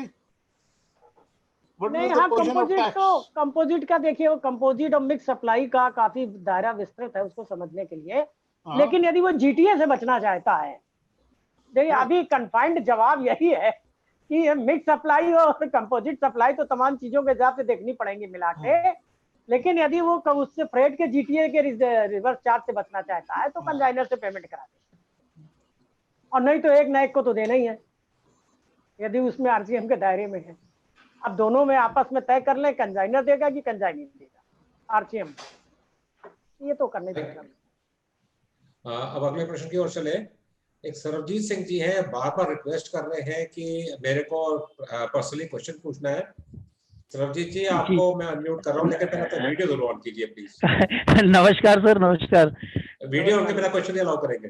सर एक्चुअली बड़े कैजुअल वे में बैठा हूँ, बड़े कैजुअल वे में सर। भैया हम लोग लॉकडाउन में सब कैजुअल ही हैं घर में इस समय पूरे। जी नहीं सर नमस्कार सर। हाँ नमस्कार भैया। सर आपका सर डेलिब्रेशन सुना बहुत, सर आपने बहुत अच्छे तरीके से सर उसको एक्सप्लेन करा है सर। एक बड़ी आपके पूरे डेलिब्रेशन में जो सर एक असेसमेंट में जो बात जो निकल के आई वो ये आई कि जब भी असेसमेंट होगा डिटेल्ड तरीके से, सेल्फ असेसमेंट को छोड़ के, तो बुक्स ऑफ अकाउंट की जरूरत पड़ेगी। तो सर मेरा एक बड़ा प्रैक्टिकल क्वेश्चन ये है कि हम लोग जो अभी तक की जो हम लोग की प्रैक्टिस रही है उसमें जो छोटे डीलर या मीडियम लेवल के डीलर रहे हैं, एक चीज हम आपको टोकेंगे सरबजीत सिंह जी कि बुक्स ऑफ अकाउंट्स क्या तो जब हमें सस्टेनेट करना पड़ेगा अफसर के सामने तो जरूरत पड़ेगी। और यदि सवाल ऐसे हैं कि जिसके जवाब हम अपने स्टेटमेंट से, एक्सप्लेनेशन से ही कर सकते हैं तो उसे करा जा सकता है। जी यदि उस जवाब को सबमिट किया है, हाँ स्टॉक वाली बात, ये तो गवर्नमेंट को रिप्रेजेंट करना पड़ेगा। ये सर स्टॉक 75(1) में सर असल में ठीक है कि स्टॉक रजिस्टर का मेंटेनेंस करना बुक्स ऑफ अकाउंट्स के लिए जरूरी है। अब नहीं है तो वो books of account non maintenance की जो पेनल्टी हो सकती है वो हमारे ऊपर हो सकती है, लेकिन मेरे अपने हिसाब से आईटीसी नहीं रिजेक्ट हो सकती। सर असल में बहुत से ऐसे ट्रेड हैं जहां स्टॉक रजिस्टर प्रैक्टिकली मेंटेन पहले भी नहीं हो पाता था। हो सकता है जी आज की डेट में भी वो सर ट्रेडिंग के केस में खासकर जी तो उस केस में सर हमारा जो कमोडिटीज की करते हैं जी किराना हो गया, मेडिसिन मेडिकल वाले हो गए, जो स्टेप के जो है इन केसों में, तो सर ऐसे केस में फिर हमारा जो केस है, जो हमारे क्लाइंट का केस होता है वो सर कितना एडवर्स इफेक्ट इफेक्ट होगा उसमें, कितना एडवर्स इफेक्ट आएगा? नहीं, यदि मान लीजिए स्टॉक की उसने मेंटेनेंस नहीं किया है तो प्रामा फेसाई हमारा जवाब इसमें भाई साहब यही है सिंह साहब कि बुक्स हमने प्रॉपर नहीं मेंटेन की, तो उसके जो कॉन्सिक्वेंसेस फेस करने पड़ेंगे। केवल इस ग्राउंड पर कि स्टॉक रजिस्टर नहीं है, लेकिन आईटीसी के दूसरे रजिस्टर जो मेंटेन करना जरूरी है यदि वो हैं, तब हमारी आईटीसी रिजेक्ट नहीं हो सकती इस मसले में। और कोई ऐसी चीज नहीं है कि यदि मतलब स्टॉक रजिस्टर नहीं किया तो हम बेस्ट जजमेंट असेसमेंट करते हैं। उसके पास मटेरियल, उनके पास एडवर्स हमारा होना चाहिए तभी कर पाएंगे, यदि नहीं भी है तो इसको आप यदि कायदे से सब्मिट करेंगे तो केस आप स्ट्रांगली वर्कआउट कर पाएंगे। We have in totality, in fact, we have opening stock. We are, उनको कोशिश हमको ही करनी होगी, ओपनिंग स्टॉक हमारे पास है, वैल्यूड और क्वांटिफाइड अगर कर सके अकॉर्डिंगली परचेजेस, उसको सेल्स, तब स्टॉक की जो उससे पाया गया सर्वे पे या जैसे भी हो, इन परिस्थितियों में हम उसको ज्यादा सब्सटेंटिव कर सकते हैं। नहीं सिंगल साहब, दूसरी बात एक और ये है कि देखिए अधिकतर अब लोग जो भी अपने यहाँ आए कि सॉफ्टवेयर बेस्ड अकाउंटिंग पर चले गए, तो सॉफ्टवेयर बेस्ड अकाउंट में वैल्यू वाइज स्टॉक तो निकलता ही है। टैली एली में यदि आप देखें तो आपका स्टॉक निकल आता है, स्टॉक का वहाँ एक मेजर चलता है, तो वो मतलब कमोडिटी वाइज क्वांटिटी वाइज तो नहीं उतना दे पाता है जब तक आप उसको डाटा ही फीड करोगे, लेकिन वैल्यू वाइज दे देता है। तो ये इतनी गंभीर समस्या नहीं है, हालांकि डिपार्टमेंट इसको एडवर्स ले रहा है, लेकिन हम आप चाहें तो इसको बड़े अच्छे ढंग से निकाल सकते हैं। ये कोई ऐसा नहीं कि हमारे आईटीसी को रिजेक्ट करा देगा या स्टॉक ट्रेडिंग के मामले में मेंटेनेंस का यदि हम नहीं है तो हमारे ऊपर आर्बिट्रेरी असेसमेंट करा देगा, ऐसा नहीं। Thank you. ठीक है सरबजीत सिंह जी, थैंक यू। संतोष जी, बहुत ज्यादा क्वेश्चन आया हुआ है आपके पीपीटी को लेके, मैं रिक्वेस्ट मांगी हुई है, मैं सबको फिर बता दूं। लॉकडाउन क्लियर हो जाएगा तो आपको उपलब्ध करा देंगे, तब हमारे पास इंफ्रास्ट्रक्चर होगा वहाँ ऑफिस में। हाँ, संतोष जी का रिक्वेस्ट थी कि पीपीटी शायद नहीं बन पाई क्योंकि इनका चैम्बर बंद चल रहा है। बहरहाल अगला प्रश्न है मनु मिश्रा का अलीगढ़ से, ये पूछ रहे हैं कि अगर फॉर्म 10 जो फाइनल रिटर्न है जो वो फाइल होने से रह गया है तो उसकी कोई रेमेडी है बिना लेट फीस के? हमारी समझ में वो एनुअल रिटर्न ही नहीं फाइल कर पा रहे होंगे, जहां तक हमारा आईटी ज्ञान है। एनुअल रिटर्न ही नहीं फाइल कर पाएंगे यदि फाइनल रिटर्न नहीं है तो फाइल कर ले, ऐसा कोई ब्लॉकेज नहीं कर रहा है। लेकिन वो तो लेट फीस से बचने का कोई तरीका है क्या? अब वो तो देखना पड़ेगा, आप रिटर्न तो फाइल करो नहीं, आगे कॉन्सिक्वेंसेस बहुत होंगे आपके। तो लेट फीस आप देख लीजिएगा अपने स्तर पर, वो तो सॉफ्टवेयर खुद ही बताता है आजकल, वो भैया पोर्टल बाबा हैं, आप कुछ भी करने जाओगे यदि लेट फीस है नहीं जमा कर रहे हो तो रोक देंगे आपको, कहाँ चले जा रहे हो, पहले वो एंट्री पास तो दो मैं। बिल्कुल। हाँ, तो ये चीजें। आजमगढ़ से विपिन गुप्ता पूछ रहे हैं, is there an assessment, will there be an assessment for a person under compounding scheme?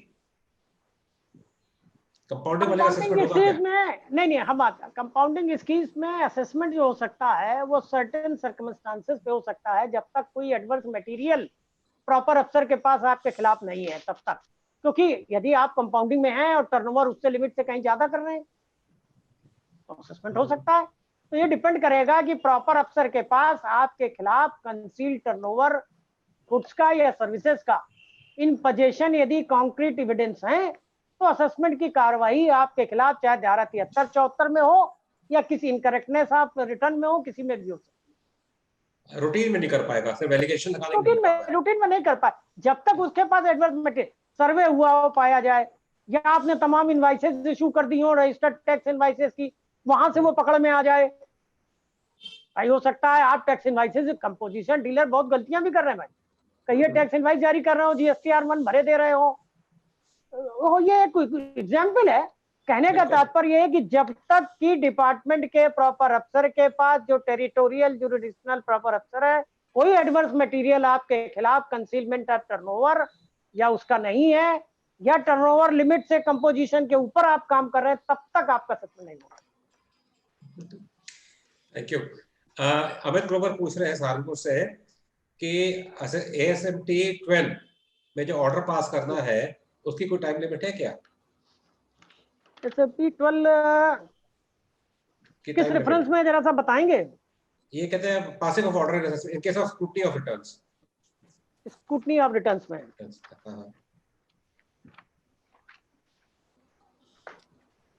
क्योंकि सबकी लिमिटें भाई साहब सब अलग अलग हैं।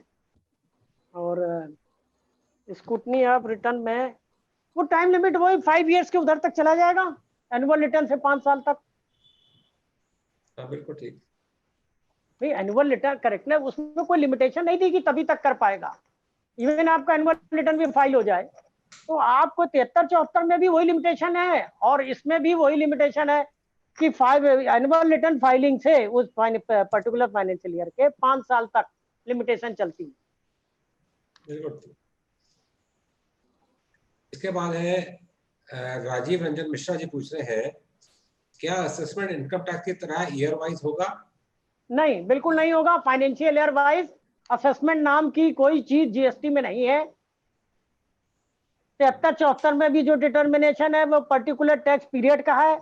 ये टैक्स पीरियड 12 महीने से, हमने जैसे आपको बताया था, 12 महीने से कम भी हो सकता है, 12 महीने से ज्यादा भी हो सकते हैं। बात इस पे फर्क पड़ेगी कि आप डिपार्टमेंट के पास क्या एडवांस मटेरियल किस किस टैक्स पीरियड का आपके पास है। फाइनेंशियल ईयर वाइज कोई भी असेसमेंट नहीं है वहां, सारा कुछ डिपेंड करता है टैक्स पीरियड पर। ये बिल्कुल बेसिक डिफरेंस है अपने एस्ट वाइज वेब टैक्स में और इनकम टैक्स के एक्ट असेसमेंट में, दोनों में।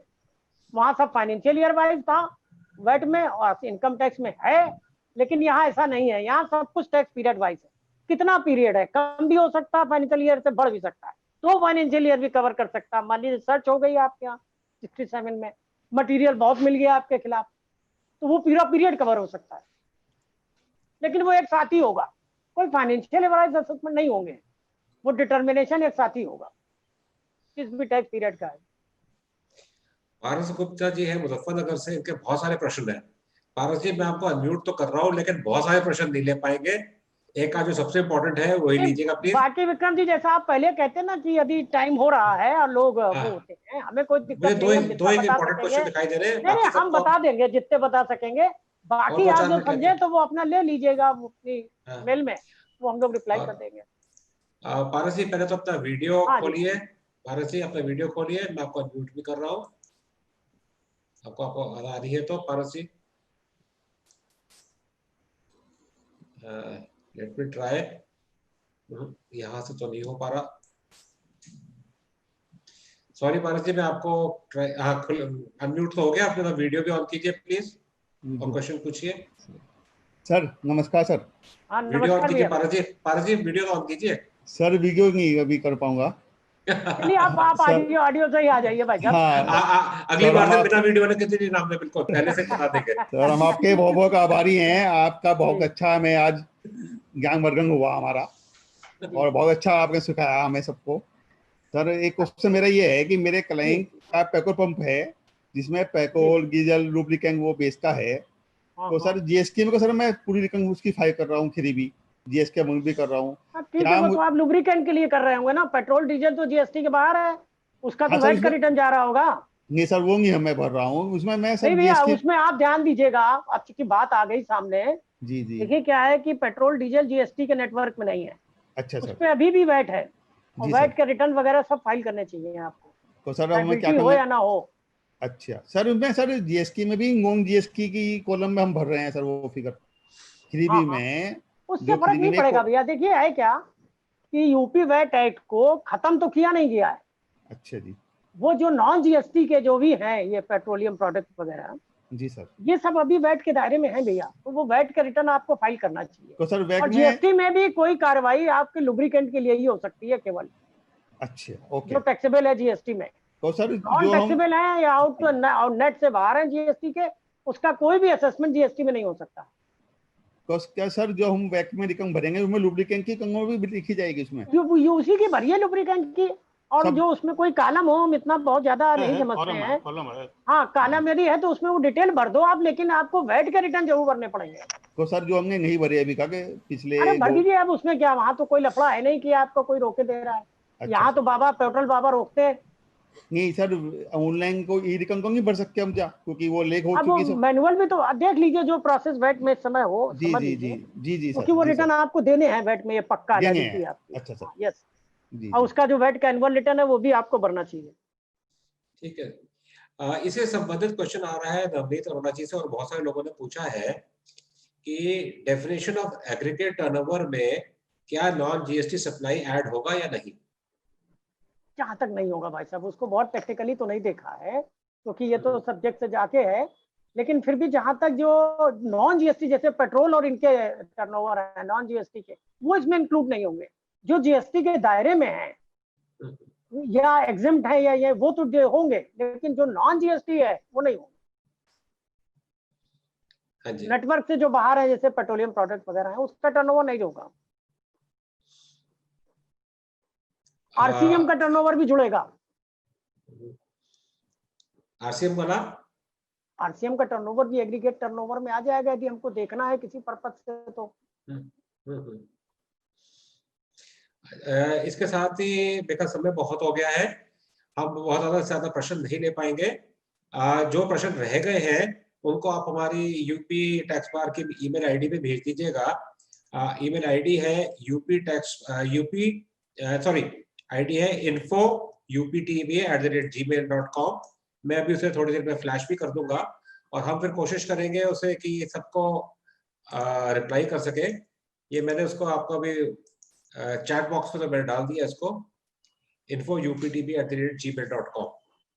तो संतोष जी आपका बहुत बहुत धन्यवाद, आपने बहुत सारा समय दिया हमें।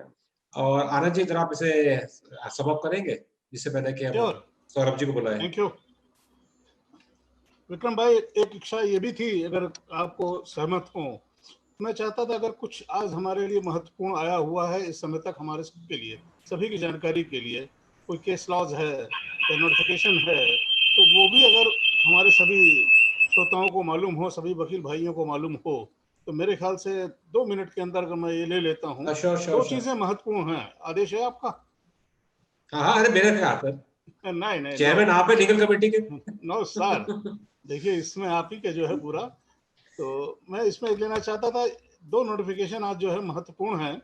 एक नोटिफिकेशन के तहत उन्होंने जो टाइम का एक्सटेंशन किया है 18-19 का, ये सभी को वैसे मालूम भी होगा, हमारे उसमें आ भी जाता है। अगर आपने देखा होगा यूपी टैक्स बार के उससे जुड़े होंगे मेल से या उसके व्हाट्सएप पे भी बराबर सारी चीज़ें हैं उसके अंदर, नंबर 1। और नंबर 2 वो जो ई-वे बिल से संबंधित है कि 20/4 में अगर आपने इशू किया है और 5 तक का है तो उसकी डेट इन्होंने बढ़ा के 30/5 कर दी है। 2 चीज़ें मैं आपसे शेयर कर रहा था। केस लॉ वो मालूम ही है आपको, जो दिल्ली हाई कोर्ट ने दिया है एज रिगार्ड्स, उन्होंने जो दिया है 140A, वो कभी अभी भी आप दाखिल कर सकते हैं उसके लिए। तो अकॉर्डिंगली वो अमेंडमेंट ऑलरेडी आ चुका है, एग्जिस्ट कर रहा है। इसको भी जरूर पढ़िए और देखिए उस हिसाब से what best we can do as regards deliberations of.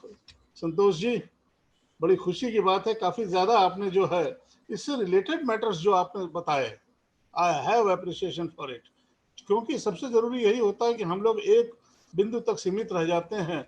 उसके जो आपने सारा विस्तार देते हुए कनेक्टेड जितने भी बिंदु थे, उसमें इश्यूज इन्वॉल्व थे, आपने उनको समेटने का प्रयास किया है और बहुत बेहतर तरीके से अपने सीमित इंफ्रास्ट्रक्चर में जानबूझ के इसको इस्तेमाल कर रहा हूँ कि आपने बताया कि हमारी सारी जो है वही है, क्योंकि जब तक चेंबर में कुर्सी पे ना बैठिए तब तक जो है पूरी वो दिमाग लगता ही नहीं और नजर साधन ना हो। खैर, हम आपके बहुत आभारी हैं। Thank you very much.